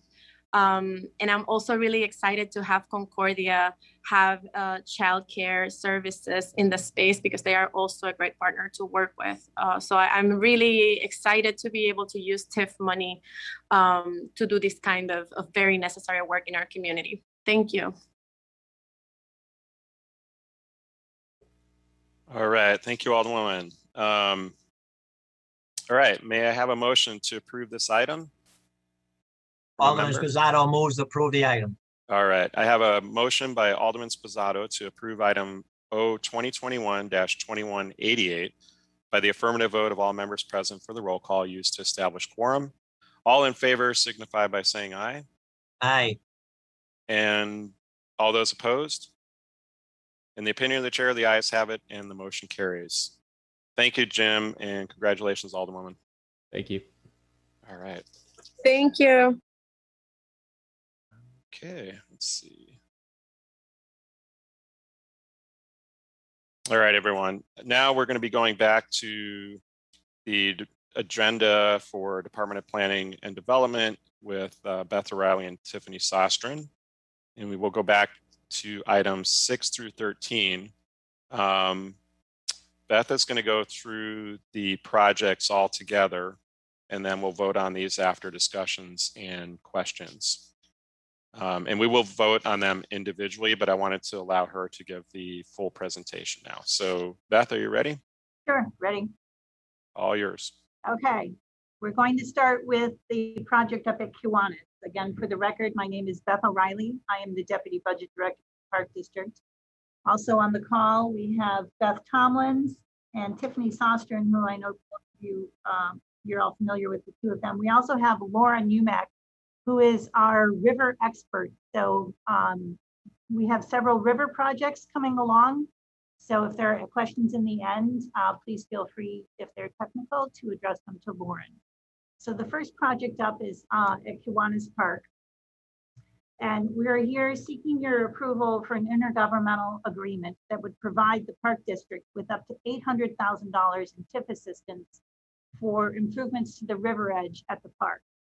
The project is located at 3315 West Carmen Avenue in the North Park community area and the 39th Ward. It's also located in the Lawrence-Kedzie TIP district. As I mentioned earlier, we have several river projects, and so you will see this first slide many times over. Again, we're working on Kiwanis right now for the 800,000. And you can see Kiwanis is at the bend on the lower section of the map, just for reference. So Tiffany, you can go to the next one. So at Kiwanis specifically, we are going to be improving the river bank. Right now, a similar situation to the picture on the left is what is there. So if you were on the river and you were looking to paddle and get out at a park, you would have to get through that wild thicket to get out of your canoe or kayak or whatever you're working on. So at Kiwanis, we're working to stabilize the riverbank, remove the invasive plantings, and restore the natural habitat. There will also be a development of a multi-purpose path that will include site grading and provide the first and only access to the upper north branch of the river. So again, it's just $800,000 to make it look from what's at the left to resemble something close to what's on the picture on the right. And it would also connect all of the river activity that has been the focus of investment over the years. These are the last few sections that we can address through our parks. So that is Kiwanis. The next project we have up is the improvement at Legion Park, which is also known as Northside Prep. This park is improvement will be up to about asking for up to $2 million in TIP assistance to make improvements at the river edge at Legion Park. This project is located at 5501 North Kedzie Avenue in the North Park community area and the 40th Ward, also located in the Lawrence-Kedzie area. This one, we can scroll through again, Tiffany, the aerial. This project, for context, is located where Bryn Mawr is to the north and the north channel of the river is to the east, and Northside Prep is to the west. We are working with Chicago Public Schools on the delineation of the park. Right now, the area is owned and operated by the schools. We are going to be entering into a long-term lease agreement with CPS so that the delineation on who is responsible for what improvement is recorded. Right now, it's sort of the land that nobody wants to manage, because CPS does not really manage riverside development, and we do, but we don't have access to this property. So for the public that doesn't know the rules of inside baseball on land ownership, this will make such a great project. Again, it's overgrown, it's unstable, and we would be able to create a really great access point with a multi-purpose path and development of the river for future use. All right, next up, we sort of go out of the river world, we go to Garfield.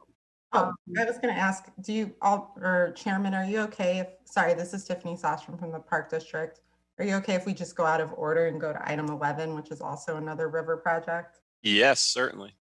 Go ahead. Okay, Beth? Let me jump there, hang on. River Park. This makes it much easier. Thank you for that. Again, we are looking for an improvement at River Park of $750,000 in TIF assistance to make improvements to the river edge.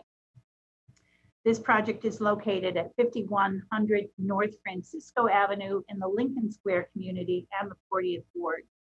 It's also located in the Lawrence Kitsy TIF. We can scroll through. So again, for reference, this one is right in the middle. River Park spans both sides of the river right at that joint where the river branches break. This one is Foster Avenue is to the north and Argyle is to the south, and the river splits the park, and this improvement will be on the southern section of the north branch. Planned improvements to River Park will be to construct a new pathway from the newish boathouse that is up on that top bank there, and to make it an easier access point to the water area and from the parking area. We're looking to expand the paddling program here with the creation of the first adaptive paddling program on the Chicago River.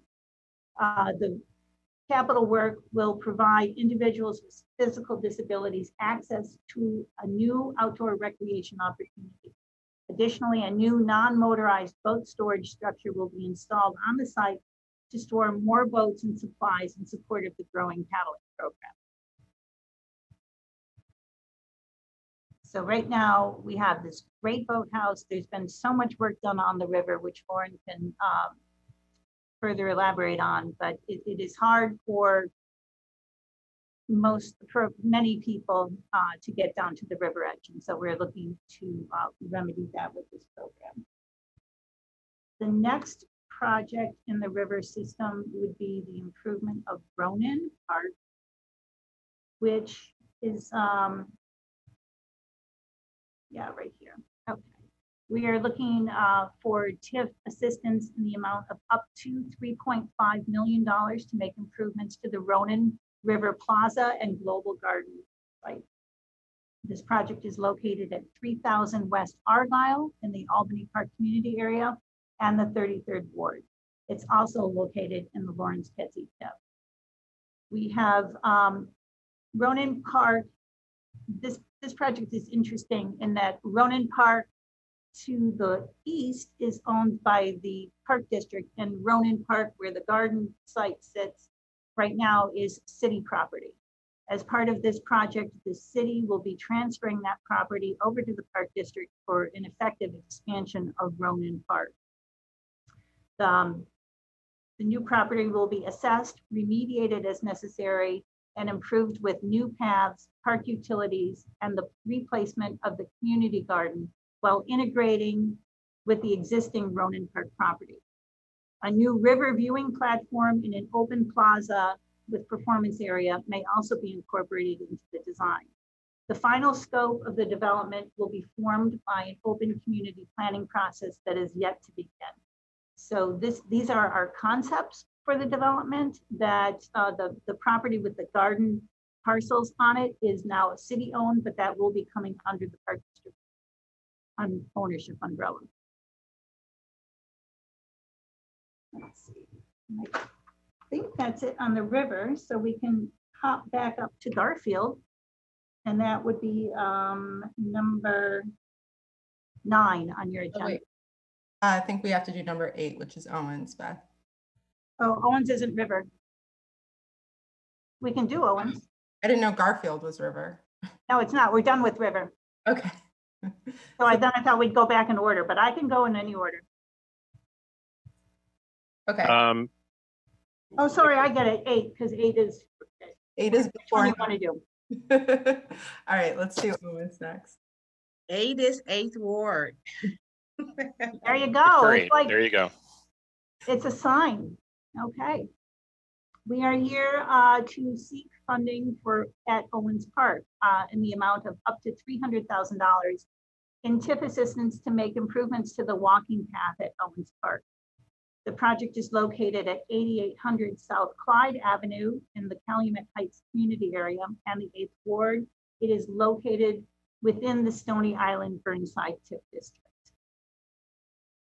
Here you can see that the park is located where 87th Street is to the north, 89th is to the south, and Clyde and Jeffrey are the east-west boundaries. The planned improvement to Jesse Owens Park will construct a new paved pathway around the park to make a comfortable walking surface for the many neighbors who use the facility. Additionally, enhanced lighting and benches may be added as part of this project. It's a pretty straightforward improvement. Okay, now we can go so you can see where we're going to be added. That brown pathway would be the redeveloped parkway, walk pathway. So now Garfield. Garfield is a huge park in the 28th Ward. It is located at 100 North Central Park Avenue in the East Garfield community area, and improvements would be funded from the Midwest TIF. It's located within the 28th Ward. So you can see in the next photo, this park presentation, we have quite a few projects, and each slide will sort of detail the element of the improvement that we are seeking. So this park is, there you go, for context. You can see how massive this park is. I hope many of you, I hope all of you have been here. It's an amazing park. Kinsey is to the north, Holman Avenue and Central Park are to the east, Hamlin to the west, and Congress Parkway to the south. The planned improvements to the facility that we call the Gold Dome will address the water infiltration issues associated with the structure's roof and interior gutter drainage system. Additional investment will focus on upgrades to the cultural center and performance space, much like we reviewed in the Douglas Cultural Center facility. Attention will be given to the electrical services to support the stage lighting and sound systems, as well as access improvements to the stage and dressing rooms, which will greatly improve the space for all types of performances. And that request is 1.5 million for the facility itself, and also to include some pathway paving through the site. Okay, so slides, the next couple of slides are the project that we're seeking $800,000 for the historic water courts, which were originally designed as shallow pools for aquatic plants. Funds are requested to repurpose these pools into a new use that continues to honor the park history. The two pools, walkways, and minor sections of the pavilion will be restored. We are looking to re-image these. We cannot maintain the water here. So we are going to be creative in the repurposing of this space. They were improved 15 years ago, but they were vandalized, and it just doesn't seem like we can maintain that. So this is what the existing site is. Pavilion in the back needs some repair. And the slide on the left is where the empty pool is now. So we're looking at gardening options. We are engaging an architect to come up with something beautiful and pretty and maintainable. Okay, the next slide would be for the Little League Stadium within Garfield Park. The site improvements to the existing ball field will include new dugouts and spectator bleachers. Field work will include a new turf infield, a home run fencing system, and a new scoreboard to transform the Little League Stadium. Another really important piece of this project will be, so that's the baseball stadium, and that is $600,000. The next set of slides involve what we call the powerhouse at the Garfield Park. Garfield Park has several structures located within the property. The powerhouse and formal stable building will be repurposed into a new Garfield Park Industrial Arts facility. The Park District will undertake the stabilization and renovation of these buildings through a partnership with the Astor Gates Group, the Park District will repurpose these dilapidated buildings into an industrial artisan training, study, and workspace. The funds will be used for building stabilization, including roof, masonry, tuck pointing, utilities, windows, and new site access. The program partner will then create a welcome center, gallery space, programming space, and a production area of arts making, as well as skill and workforce training. So you can scroll through. This is what it will look like. This is existing. So we don't obviously use these spaces now, but the amount of public space is pretty amazing. Next, we go into another project within the Garfield Park, would be addressing the conservatory's indoor garden space. As you know, the Garfield Park Conservatory is a world-renowned facility and is a popular destination for residents and tourists alike. The conservatory occupies 2 acres of public greenhouse space and 10 acres of outdoor gardens. Within the greenhouse, there is an existing children's garden, which is in need of rebuilding. The plan is to replace the existing feature with a 6,000 square foot children's garden area and fully accessible playscape. State grant funds, private fundraising, and TIP increment will combine to provide the resources to create a new nature-based adventure for the children. That wraps up the Garfield request. Let's see. Next, we have, yes, you can see this is the architect's rendering of new creative space that will be accessible to everybody with mobility issues, I guess. So we're very excited about this and our partners are ready to jump on this. Next, we have, are we going to Humboldt? No, actually, Beth, I've been asked by Alderman Maldonado to hold item number 10 for Humboldt. At his request, he wants to hold that item. Okay, great. Doesn't want to vote on it. All right. We can go to Park 594. It's our last one, and I think our find it. Okay. Park 594 is we are seeking up to $350,000 to develop a vacant lot, which is known as Park 594. The project is located at 3159 South Halsted in the Bridgeport community area and the 11th Ward. It is also located within the 35th and Halsted TIP district. As you can see, this photo of a park sort of illustrates what we're looking to improve. The current condition of this property, it's basically a vacant lot. We plan to develop it into a small passive use pocket park.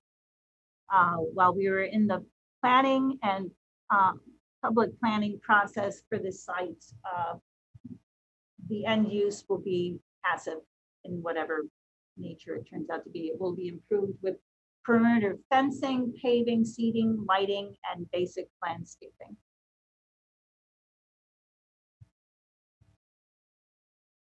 And that's it on this part. There's not much.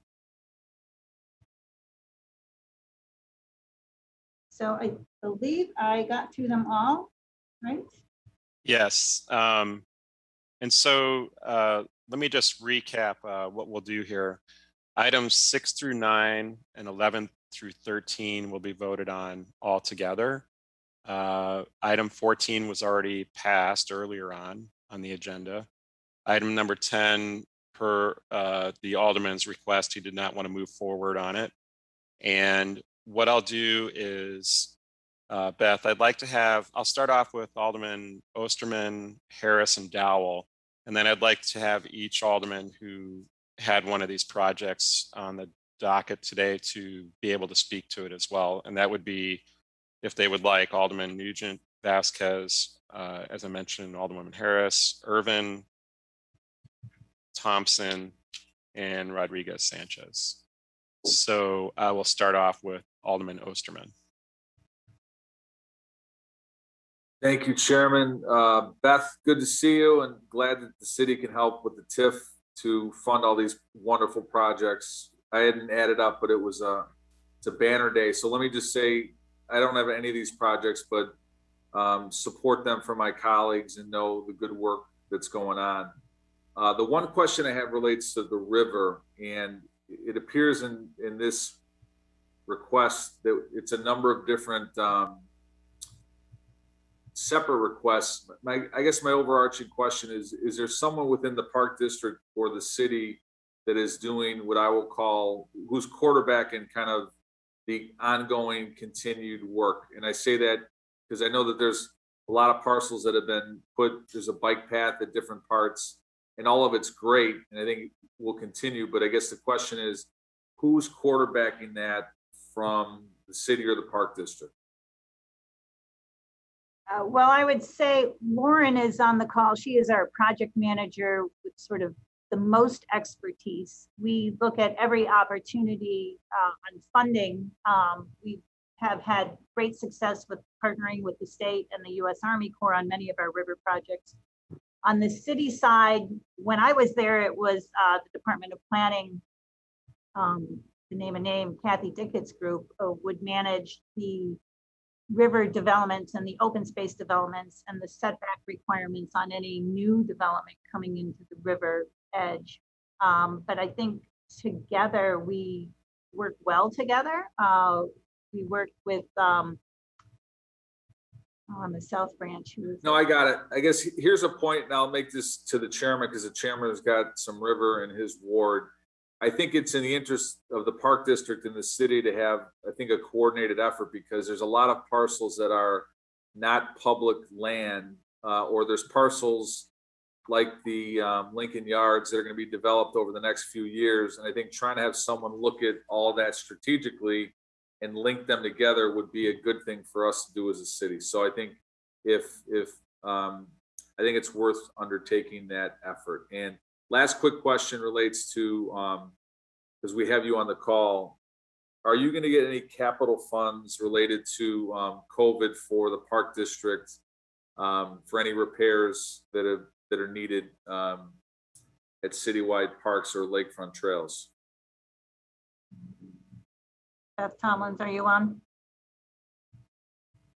Sure. Hi, can you guys hear me? Yeah. So this is Beth Tomlins, Chicago Park District. We hope so, Alderman Osterman. We did not get an allocation of COVID, any COVID funding directly. So we are working with the city and our partners, working through FEMA to try and get some of that funding. But we do not have any assurances or anything set in stone yet that we are getting any of that. So. Okay. I think the one request that I would have through the chairman is that if you're getting large capital dollars from either the state or federal government, that you let us know, just from an information perspective. I think we're helping today with the TIF ask to do important capital work with the Park District, but I think understanding capital dollars you guys might be receiving, I think the members of the council and the finance committee would welcome that. So with that, thank you. Thanks, Alderman. That's a good point. And I know Tiffany and Beth have been working pretty closely with us. We'll keep an eye on that and just work with them to get anything that comes through to the chair, to all the members. And this is Lauren Umack from the Park District. If I can elaborate a little bit on that first question. Oh yeah, sure. I was going to follow up on that as well. Great. But go ahead. So I'm one of many representatives from the Park District, along with the city, nonprofit organizations, and sometimes the Army Corps. There's sort of two different, I think that question and concern about a river-wide coordinated effort. So both there is a city river ecology and governance task force led by the city planning department with a lot of different involvement, but also working with the Army Corps of Engineers across the river-wide system. Again, that includes landowning agencies, including MWRD, nonprofit partners, looking at exactly that, where are public lands, private lands, recreational opportunities, ecological opportunities. So that's kind of in the early stages, but definitely ongoing. the last thing I'll just say is there should be some urgency to that, because I think both on the north side with the Lincoln Yards and on the south side with 78, there's private development that's going to happen. And I think trying to link all that together would be a long-term benefit to the city. So thanks. Thanks, Alderman. And yeah, Lauren, I was just going to reiterate that too, that's a very important issue with some of the development we have going on. You can add Friends of the River there and other organizations that already have done pretty significant studies of what all those parcels are designated as and how they can be utilized. And I think, continuing to work with them to provide better access. I really like the idea that, you're looking at some new things there that we had at Burnham, but not on the river. And just getting all the access points as a way to promote more use of the river, I think is important for a lot of us paddlers. But anything that you do on this, please make sure that you share it through our committee so we can get it out to all the members. That would be very helpful. Thank you, Alderman Osterman. Let me jump to Alderman Harris. Thank you, Mr. Chairman. Today, this is my remarks too for my project and everybody else's. I am a Parks kid and I thoroughly enjoyed seeing all the presentations of everybody's project. I'm thrilled and excited about Jesse Owens, which is a park that I rebuilt about 10, 11 years ago. And so this will kind of complete and bring Jesse Owens, who was a Olympic champion for track and field. And so this brings it full circle, and that we will get our walking track to keep us out of the street when people walk around the park and get us back into the park. So I'm grateful to the Park District, and Tiffany's been just fabulous and working with me. So I appreciate her so much. And I want to thank everybody at the Park District for helping me finally do this. I've been working on it for a long time, so I appreciate it coming right now. Thank you, guys. Thank you, Chairman. You're welcome. Alderwoman Dowell. Yes, thank you, Mr. Chairman. I just wanted to congratulate all of my colleagues on these park projects. I'm familiar with Kiwanis and Jesse Owens, and I love Garfield Park, so I think these are great improvements. I did have one question regarding funding to the Park District. Are you guys getting any money from the state, or have you received any money from the state for park improvements? The last time we were here, we submitted, you should have all received it, the list of the capital funding program from the state. And it had a status of where we are with getting the funding commitments made and the grant agreements issued. It is a slow process, but we are getting some of the funding that has been slated for, in many cases, many years. All right, Beth, well, I don't recall receiving that, or if I did receive it, it went by me. If you could send that to me again, Sure. I would very much appreciate it. Yeah, we'll send that through to everyone. To the chair. Okay. That's my only question. Thank you, Mr. Chair. Okay, Alderwoman Smith. And I also have, after Alderwoman Smith, Alderman Irvin, and then if Alderman Nugent, Thompson. I'm certainly happy to go after the sponsors of these wonderful projects. That's okay. I think, All right, go ahead. okay. And Alderman, nope, sorry, Alderwoman Rodriguez Sanchez too, but go ahead, Alderwoman Smith, that's fine. Thank you. First of all, I want to congratulate the Park District and all the aldermen on these wonderful projects. I know that these river projects really are a coordinated effort among many, many partners, public and private, and particularly want to congratulate the Friends of the Chicago River, who have been going at the Chicago River hammer and tong for decades. I also am really excited about some projects that were not talked about today, but just the context, that is, projects that are happening on the Little Calumet River to try to make that river more adaptable for recreation so the people who live in that area can enjoy it. Our rivers are more important than ever in this era of global warming. Our lake is going to cost billions and billions of dollars to protect. And of course, we all want that to happen. But our rivers provide an incredible opportunity for recreation and solace and protection against global warming.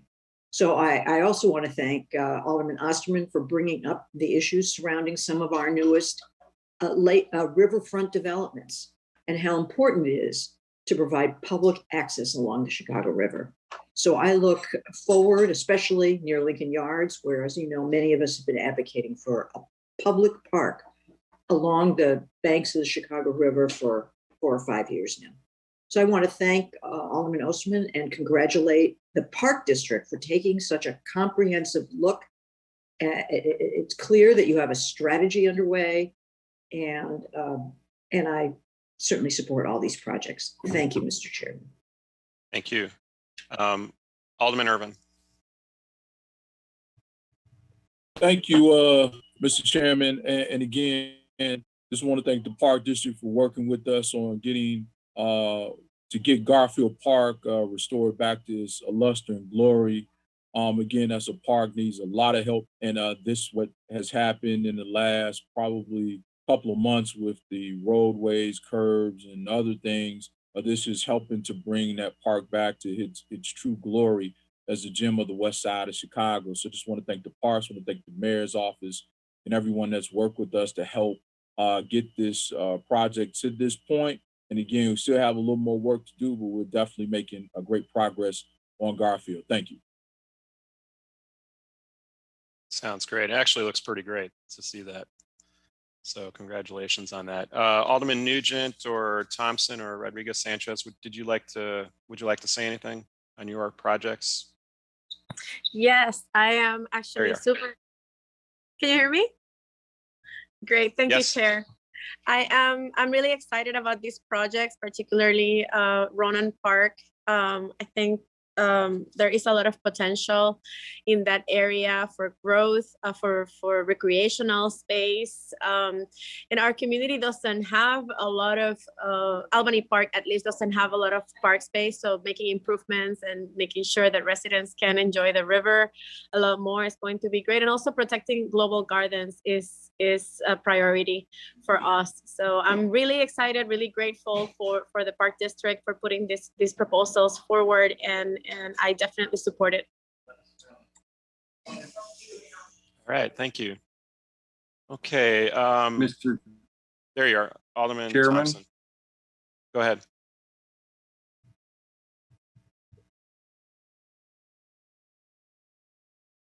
Alderman Thompson, go ahead if you like.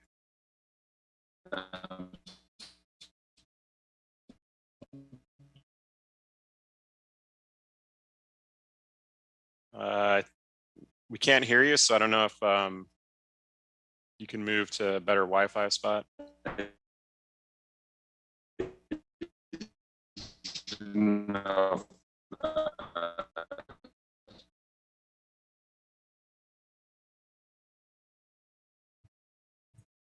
Yeah. Alderman, we can't hear you yet. Try again. Can you hear me now? Yeah, try that. Go ahead. Okay. I also want to thank the Park District for their efforts here.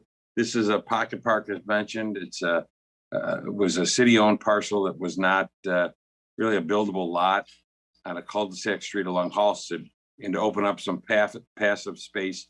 We haven't finalized the details yet. We talked about doing a dog park, talked about doing a passive park. So right now, we just want to move forward with improving it. It will help that corridor and our commercial corridor, and utilizing funds from the 35th Street, 35th and Halsted TIF, which, working with the mayor's office, we're going to move forward to trying to extend that in the session in the fall, because that has a lot of good projects that are part of that TIF. So I look forward to working with them, look forward to working with the Park District, and thank you, and request the support for this project. Thank you. Thanks, Alderman. All right, I don't see anyone else with hand up or mic off there. So may I have a motion to approve items O 2021? Mr. Chair. Okay. Alderman Dowell. Alderman Dowell moves on items 6 through 9 and 11 through 13. Again, we were holding item number 10 per Alderman Maldonado's request, and item 14 was voted on. So by the affirmative vote of all members present for the roll call used to establish quorum, we have a motion by Alderwoman Dowell. All in favor signify by saying aye. Aye. Aye. Okay, all those opposed? And in the opinion of the chair, the ayes have it and the motion carries. Thank you very much, Beth, Tiffany, Lauren. And if you can get that information through the chair to all the aldermen, we would appreciate it. Thank you very much. Thanks for your support of the parks. Thank you. Your support. All right. Ladies and gentlemen, we're now moving on to item number 15 on the agenda. Item number 15 is a communication recommending a proposed ordinance regarding the authority to amend and enlarge Chicago Enterprise Zone Number 1, located in the 28th Ward, conditioned on state approval of modification. There'll be no testimony or vote taken on this item today. This is simply to announce that the expected date of this public hearing is July 7th, 2021. July 7th, 2021.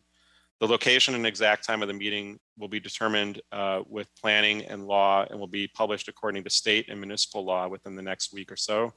And I'll circulate the notice as soon as it is determined. The committee will not vote on this matter until that July committee hearing, so there'll be ample time for discussion, deliberation, and dissemination of that item to all the members. What's the young man that was arriving? Oops, Alderman Mitz, I'm sorry, go ahead.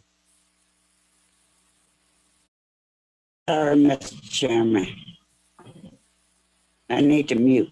Yes. Oh, okay. All right, moving on to communications from the Department of Law. Item number 16 is the monthly report of judgment, verdicts, and settlements from the Department of Law for the month of May and will be placed on file with the clerk. Items 17 and 18 are authorizations for the payment of various small claims against the city and the denial of payment of various small claims against the city. If there is no objections, these items will be placed on the omnibus. Item 19 is a proposed order for a tag day permit on behalf of the American Civil Liberties Union for a citywide tag days, April 22nd through June 30th, 2021. If there is no objection, I ask that these items be placed on the omnibus. Ladies and gentlemen, that concludes the main agenda, and we will now move to the supplemental agenda. And on the supplemental agenda, we will have Renee Rodney discuss this item for us or present this item. And this is one item on the supplemental agenda. One proposed order authorizing the Corporation Council to enter into and execute a settlement order in the following case. A proposed settlement of Jane Doe 1, Jane Doe 2, Jane Doe 3, Jane Doe 4, and Jane Doe 5 versus the City of Chicago, cited as 18 CV 3054 in the amount of $1.825 million. And we have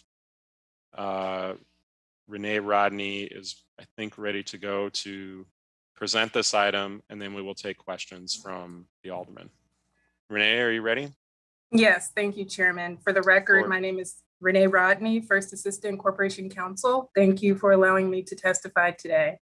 I'm here to present for your consideration the settlement in Jane Doe et al. Versus City of Chicago.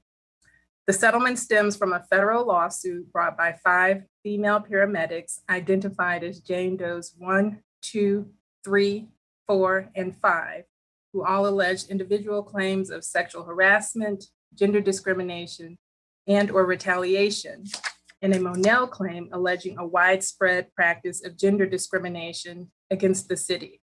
This case is not a class action. The law department recommends that this matter be settled for all 5 plaintiffs for a total of $1,825,000, inclusive of attorney's fees and costs, as a cost-effective means for reducing financial exposure to the city. Pending City Council's approval, the settlement will be distributed among the plaintiffs as follows. Jane Doe 1, $435,000. Jane Doe 2, $235,000. Jane Doe 3, $435,000. Jane Doe 4, $430,000. Jane Doe 5, $290,000. The claims asserted by the 5 plaintiffs in this case involve 2 unrelated harassers. A summary of plaintiffs' claims is as follows. Jane Doe 1 alleges that a male coworker sexually harassed her in October 2017 by making unwelcome sexual advances toward her in person and via text message, including overtly propositioning a sexual relationship. Jane Doe 1 further claims that she was retaliated against after she rejected her coworker's advances. After she reported these incidents, the EEO investigated the matter and found that there was sufficient evidence to support that the coworker's conduct violated the city's EEO policy prohibiting sexual harassment. EEO recommended a 14-day suspension for the alleged harasser and later increased the recommended suspension to 30 days after another female employee complained that the male coworker yelled at her about the falsity of the sexual harassment allegations. The coworker retired prior to serving his suspension. Jane Doe 2 alleges that CFD retaliated against her by opening a disciplinary investigation against her for raising quote unquote false allegations when she complained about a coworker allegedly stalking and intimidating her in the workplace. The city denies that it retaliated against Jane Doe 2 and maintains that it opened a disciplinary investigation or it opened such an investigation when witnesses failed to corroborate a member's report. However, CFD failed to forward Jane Doe 2's written statement to CFD internal affairs supervisors, which would have prompted investigators to interview a key witness who would have corroborated Jane Doe 2's complaint about the coworker's conduct. As a result, her allegations against the coworker were deemed unfounded and charges were initiated against Jane Doe 2 for making a false report. Although the false allegation finding was ultimately closed with no discipline issued, the presiding judge held the fact that documents remained in her personnel file was sufficient to potentially support a jury finding that she was retaliated against. Jane Doe's 3, 4, and 5 all claim that a CFD coworker sexually harassed them at various times by initiating overtly sexual conversations and unwanted touching, including hugging and kissing. Specifically, Jane Doe 3 claims after she entered a supply room at a hospital where the coworker was using a computer, the coworker put his arms around her, tried unsuccessfully to kiss her, licked her face, and forced him to grab his erect penis. Jane Doe 4 claims that she was sexually harassed by the same coworker in the paramedic room of a different hospital. According to Jane Doe 4, the coworker hugged her without her consent and forcibly kissed her on the mouth. Jane Doe 4 further claims that whenever she saw the coworker, he made overtly sexual and lewd remarks toward her. Finally, Jane Doe 5 claims that while working with the coworker, he hugged her, pinned her up against the inside of the ambulance, and kissed her on her lips. Jane Doe's 3, 4, and 5 reported the coworker's alleged sexual harassment, and the EEO found that there was sufficient evidence to support a violation of the city's EEO policy prohibiting sexual harassment and recommended that CFD terminate the coworker. However, he resigned in lieu of discharge and is eligible for rehire at the city. If the matter is not settled, the case will proceed to trial, and there is a high risk of a significant jury award if plaintiffs prevail. By way of example, in the case of Lewis versus Country Club Hills, a Cook County jury awarded $11 million for a single plaintiff fire department case involving sexual harassment and retaliation. In addition, at a trial, we expect plaintiffs will seek to rely on the OIG's recent report finding CFD's policies and practices to prevent sexual harassment insufficient. Although the city would seek to bar the OIG's report from trial due to its very small sample size, we expect plaintiffs will try to rely on some of the statistics in the report to support their Monell claim that sexual harassment is widespread within CFD, and therefore the city has a policy of allowing sexual harassment. Plaintiffs claim damages for emotional distress, including suffering from various degrees of post-traumatic stress disorder, major depressive disorder, and anxiety following the sexual harassment and/or retaliation they allegedly experienced. We expect plaintiffs to seek to introduce the testimony of an expert that the plaintiffs have economic damages of between approximately $650,000 and $3.2 million each in the form of what's described as reduced work-life expectancy due to the sexual harassment and ongoing retaliation they have suffered. Therefore, the proposed settlement of $1,825,000 to be distributed among all 5 plaintiffs and inclusive of attorney's fees and costs is a cost-effective measure to limit the city's financial exposure. Are there any questions? Yes, Renee. We'll start out with Alderman Sposato. Thank you, for that Chairman. presentation. Thank you, Renee. I know I asked you a bunch of questions the other day, so I'll try to ask different questions this time. My first question is, I asked the chairman about it. Why are all these settlements together? Why isn't one by itself, 2 by itself, and then 3, 4, and 5 together? That was one thing that kind of baffled me. Any particular reason, or because they're kind of different? They're different individuals, different knuckleheads, stalkers, idiots, jerkos, whatever you want to call them, that were involved here. So, well, the plaintiffs chose to file the lawsuit collectively. They all have their own attorneys, but it's all under one case number in the courts. When the settlements were being negotiated, they were negotiated with each plaintiff and their attorney separately in the city's outside counsel. But so they each have their own agreement. However, it is packaged, so to speak, under this one case number, and it has one judge. So while they involve separate negotiations, the lawsuit was filed by the 5 of them together at once. Not to say that if we went to trial, all 5 would be together. That's unknown at this point. But they chose to bring the claims together under one case number. So we're presenting it that way for your consideration. all right. I don't understand the law like you, but I guess if that's the way it is, that's the way it is. Jane Doe number 2, I believe you said it the first time. Jane Doe number 2 was actually dating the guy that you had the problem with, or previously dating him? Right, Jane Doe 2 had made complaints about a CFD member who was her ex-boyfriend, who she alleged was stalking her and intimidating her in the workplace. Okay. And Jane Doe 3, 4, and 5 was he a supervisor, or was he just a co-worker of these ladies?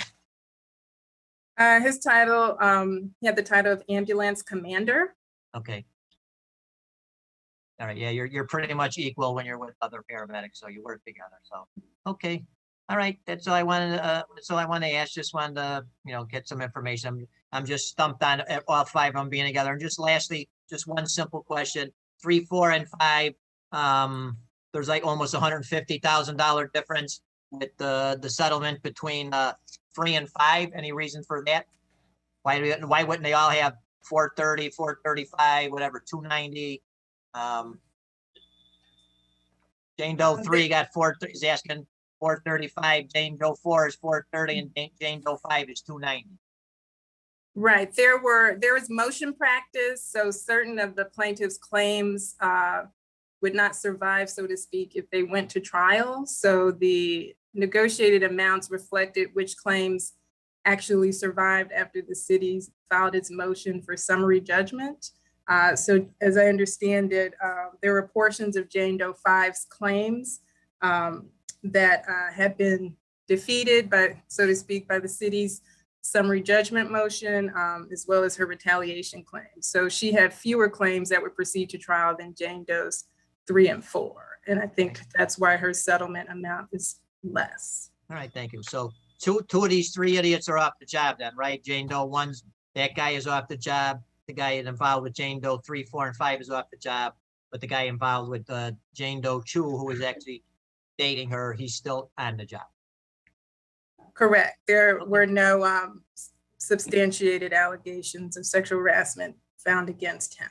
Okay. So all right. Jane Doe 2's claim is a retaliation claim, saying that disciplinary investigation opened up against her was due to Her claim was really against, retaliation for- against the city, basically, not not her partner, her former date or whatever. Okay. Yes. All right. Thank you very much, Renee. Good to see you as always. Thank you, Chairman. All right, Alderman. Alderman Lopez. Alderman Lopez. Thank you, Chairman, and good afternoon, members of the committee. I'll make this brief. You know, my question is really if these individuals were allowed to leave the department, Renee, basically to keep their pensions intact, are we able to go after that since we are paying this settlement on behalf of taxpayers because of the activities that they did while on the job?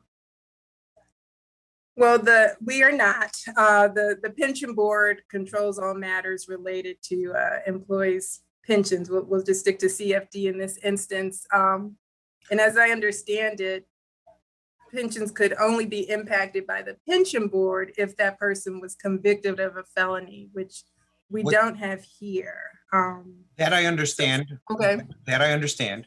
But, you know, obviously he's still going to be getting a pension while taxpayers are coughing out hundreds of thousands of dollars because of that activity. Can we sue his pension to recoup that cost? We have not explored that option.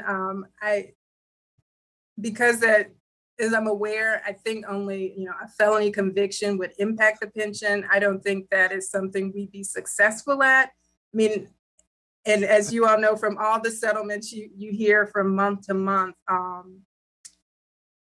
primarily against CPD officers or any other type of city employee, under state law, the city is required to pay for compensatory damages if rendered by a jury after a trial under the theory of respondeat superior. So the city is responsible for its employees' conduct committed while on the job, so to speak.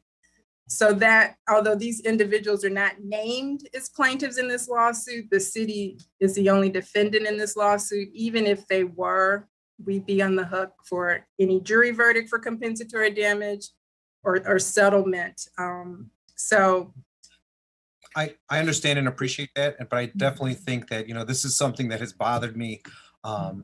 Numerous settlements that have been before this committee and this body where individuals jump ship to avoid any kind of repercussions, and yet taxpayers are still left on the hook.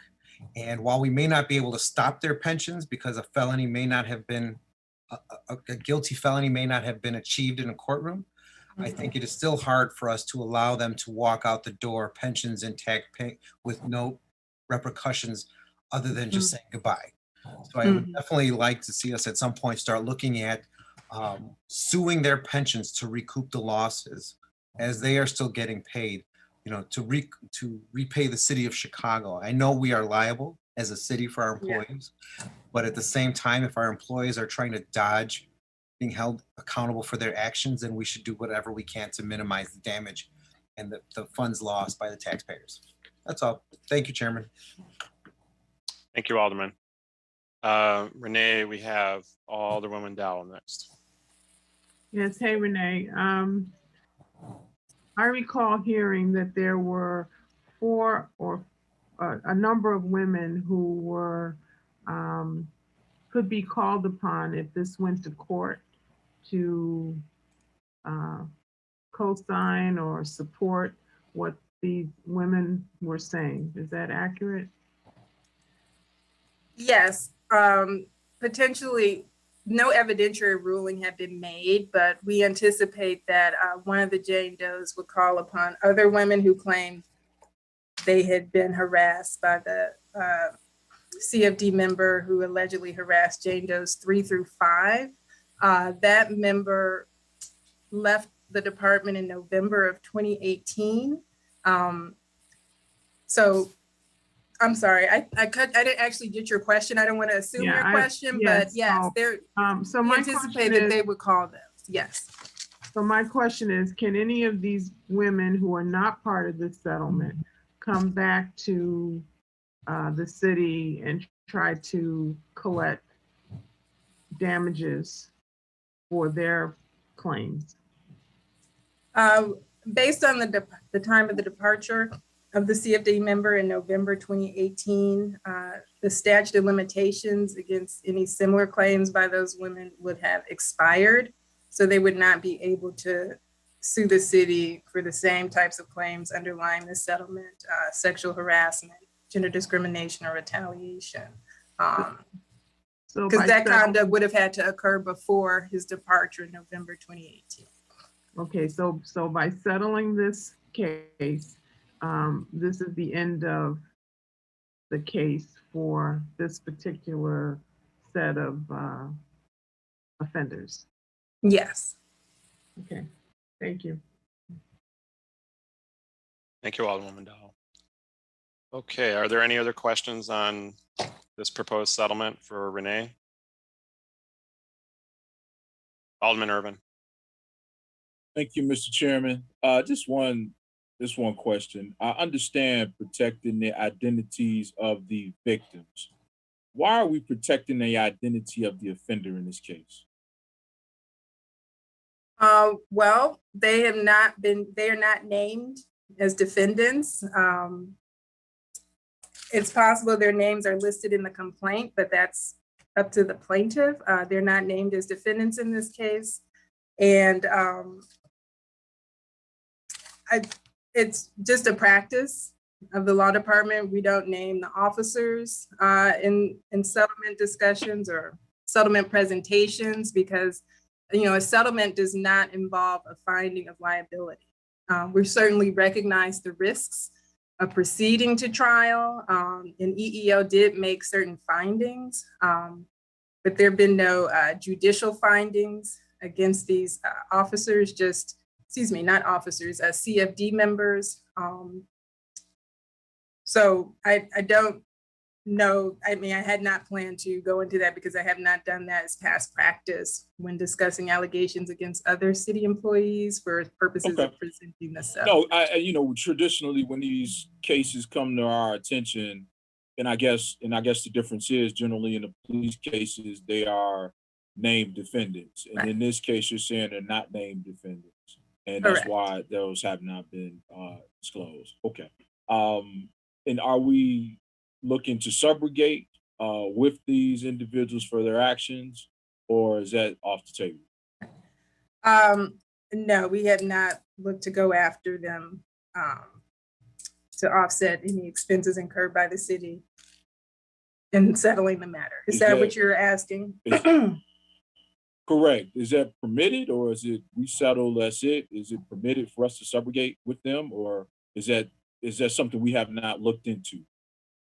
I don't believe it's permitted, as I was attempting to explain to Alderman Lopez. By state law, the city is responsible for paying for any damages caused by their employee if the conduct was committed while on the job. So we have not considered, and I don't think we would be permitted to personally sue the alleged harassers in this case.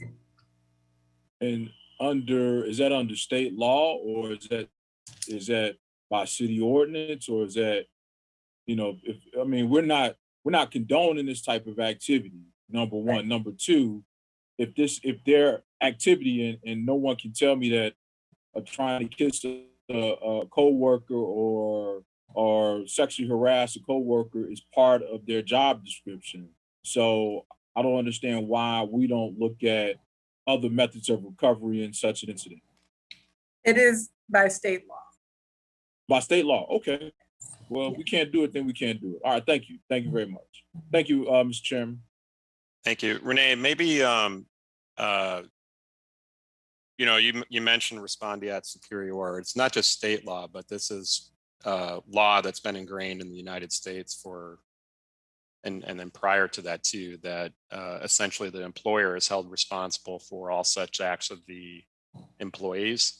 There is no, I don't think there's any cases where we could turn around and try to sue them. There might be, but typically it's, you know, no matter which state you're in, this is well ingrained in the law. Right. There's just no way we can turn around and. Right. No, I'm not aware of any way, but the city is responsible for the conduct of its employees committed within the scope of employment, and all of these allegations of conduct that occurred on the job, whether it was at a hospital, on a shift during an ambulance, in a firehouse. So all of this conduct occurred in the workplace. Okay.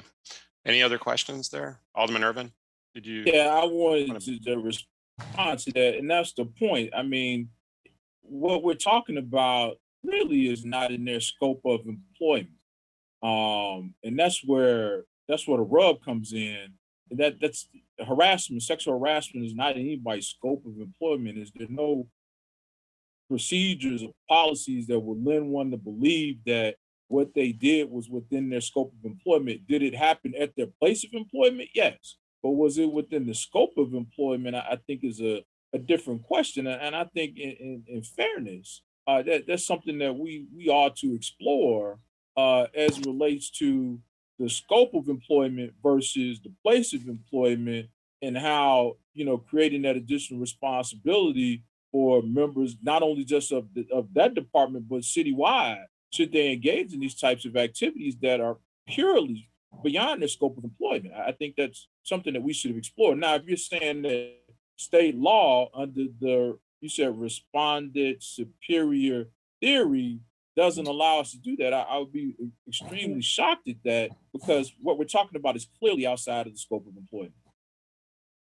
Right. And Alderman Irvin, I can certainly follow up with more detailed information, but we have to remember, as an employer, the city does have to provide a workplace that is free of sexual harassment and have policies in place to investigate it if it is alleged. But right, I understand now. Sexual harassment is not part of one's job description. So yes, there is a distinction between with scope of employment and things that happen in the workplace. But I can follow up through the chairman about what that law is that binds the city in this case. All right. Yeah, I mean, we could have a briefing on it, and I can tell you that this has been decided. I mean, in every first year of law school, this is what you're learning is tort law, and this is one of the first types of law that you learn, that the employer is responsible in a broad scope of just about anything an employee does. And it's been decided all the way up to the Supreme Court. That's why I mentioned that it's basically ingrained in US law. I would say this, I agree with you 100% on that, but what I don't agree with is our ability not to go after the employee for something that he or she causes liability on us. I agree with you 100%. We, the city of Chicago, are responsible for our employees, their actions, and all of that stuff. But what prevents us from saying, hey, you created this issue, you need to kick in too? Yeah, but that's just not the way the law works. I mean, that's essentially all the way up to the Supreme Court. You can find cases where perhaps if somebody tried to do that, the courts say that's just not, it would essentially be, well, I think Renee maybe can explain it better, but that's probably a briefing that we would have to explain to everybody what respondeat superior, what it entails and encompasses. So, okay. Yeah, but we could probably do apologize for taking all this time, but it's just it's something that is not making sense. It's fine. I mean, it's a good question. I think having a sort of a briefing on what the law is around that might be helpful. Okay. Thank you much. No, I'm done. Okay. For real. I'll jump to Alderman Smith then. Thank you, Mr. Chairman, and thanks so much to my colleagues for raising these really important questions. Unfortunately, the law is, as Alderman Wagasback states, and there's a long history of why the law ends up putting the onus on the employers. It's sort of a choice between who can the victim recover from? Because oftentimes the offender has no way to compensate the victim. So public policy sort of went to the point of how can you compensate the victim for what is proven to be a wrong?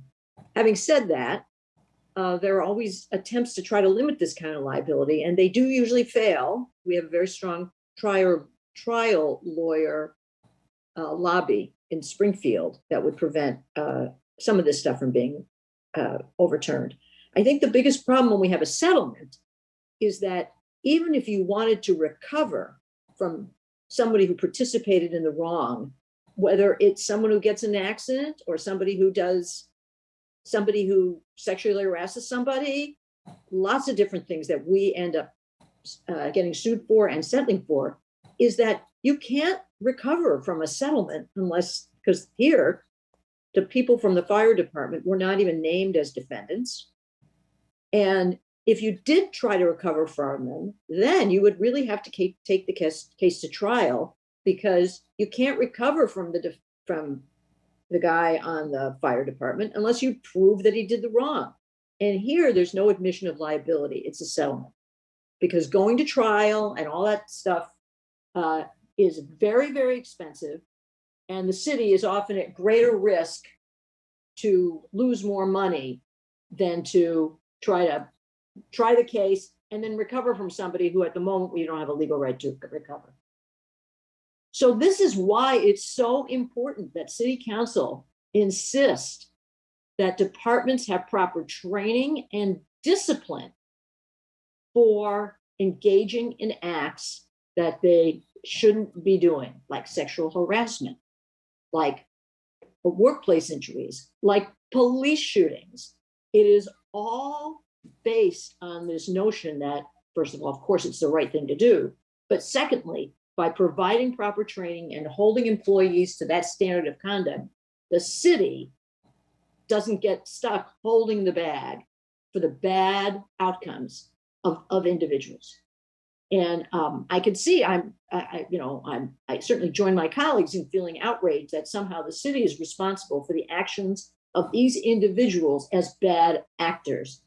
And I think that it is something that continues to be important then to make sure that our collective bargaining agreements allow discipline that is severe for these kinds of offenses and doesn't provide that kind of backdoor, like losing your job is often a form of discipline, and to do everything possible to prevent this kind of behavior from happening. So with that, I'd like to state my support for the settlement. I will make a motion to pass these settlements by the same roll call order, by the same roll call that was used to determine quorum. Okay. Yes, the affirmative vote of all members present for the roll call used to establish quorum. That's a motion by Alderwoman Smith. All those in favor signify by saying aye. Aye. Anyone opposed? In the opinion of the chair, the ayes have it and the motion carries. And that is all we have on that supplemental agenda. Ladies and gentlemen, just make note again, July 7th, we will have that state hearing. Probably do it at the usual 9 or 10 a.m. timeframe, and I'll work with our other chairman to make sure that it fits in there. So with that, may I have Alderman a motion? Harris moves adjournment. I have a motion. Chairman, I want to say one. one thing before we adjourn. Sorry to jump in. I just want to say I felt like this was a special events meeting. There was a lot of happy stuff today, other than the final thing that we had. It was a lot of good stuff for a lot of my colleagues. So congratulations, everybody. This was a good meeting, enjoyable until the last thing, but good meeting, Chairman. That's all I want to say. I totally agree with you, Alderman Fasano. Thank All right, thanks, Ren. All right, I have a motion to adjourn from Alderwoman Harris. All those in favor signify by saying aye. Aye. All those opposed, in the opinion of the chair, the ayes have it, and the Committee on Finance is hereby adjourned. Thank you, everyone. Have a great afternoon. Good meeting, Chairman. Thank you.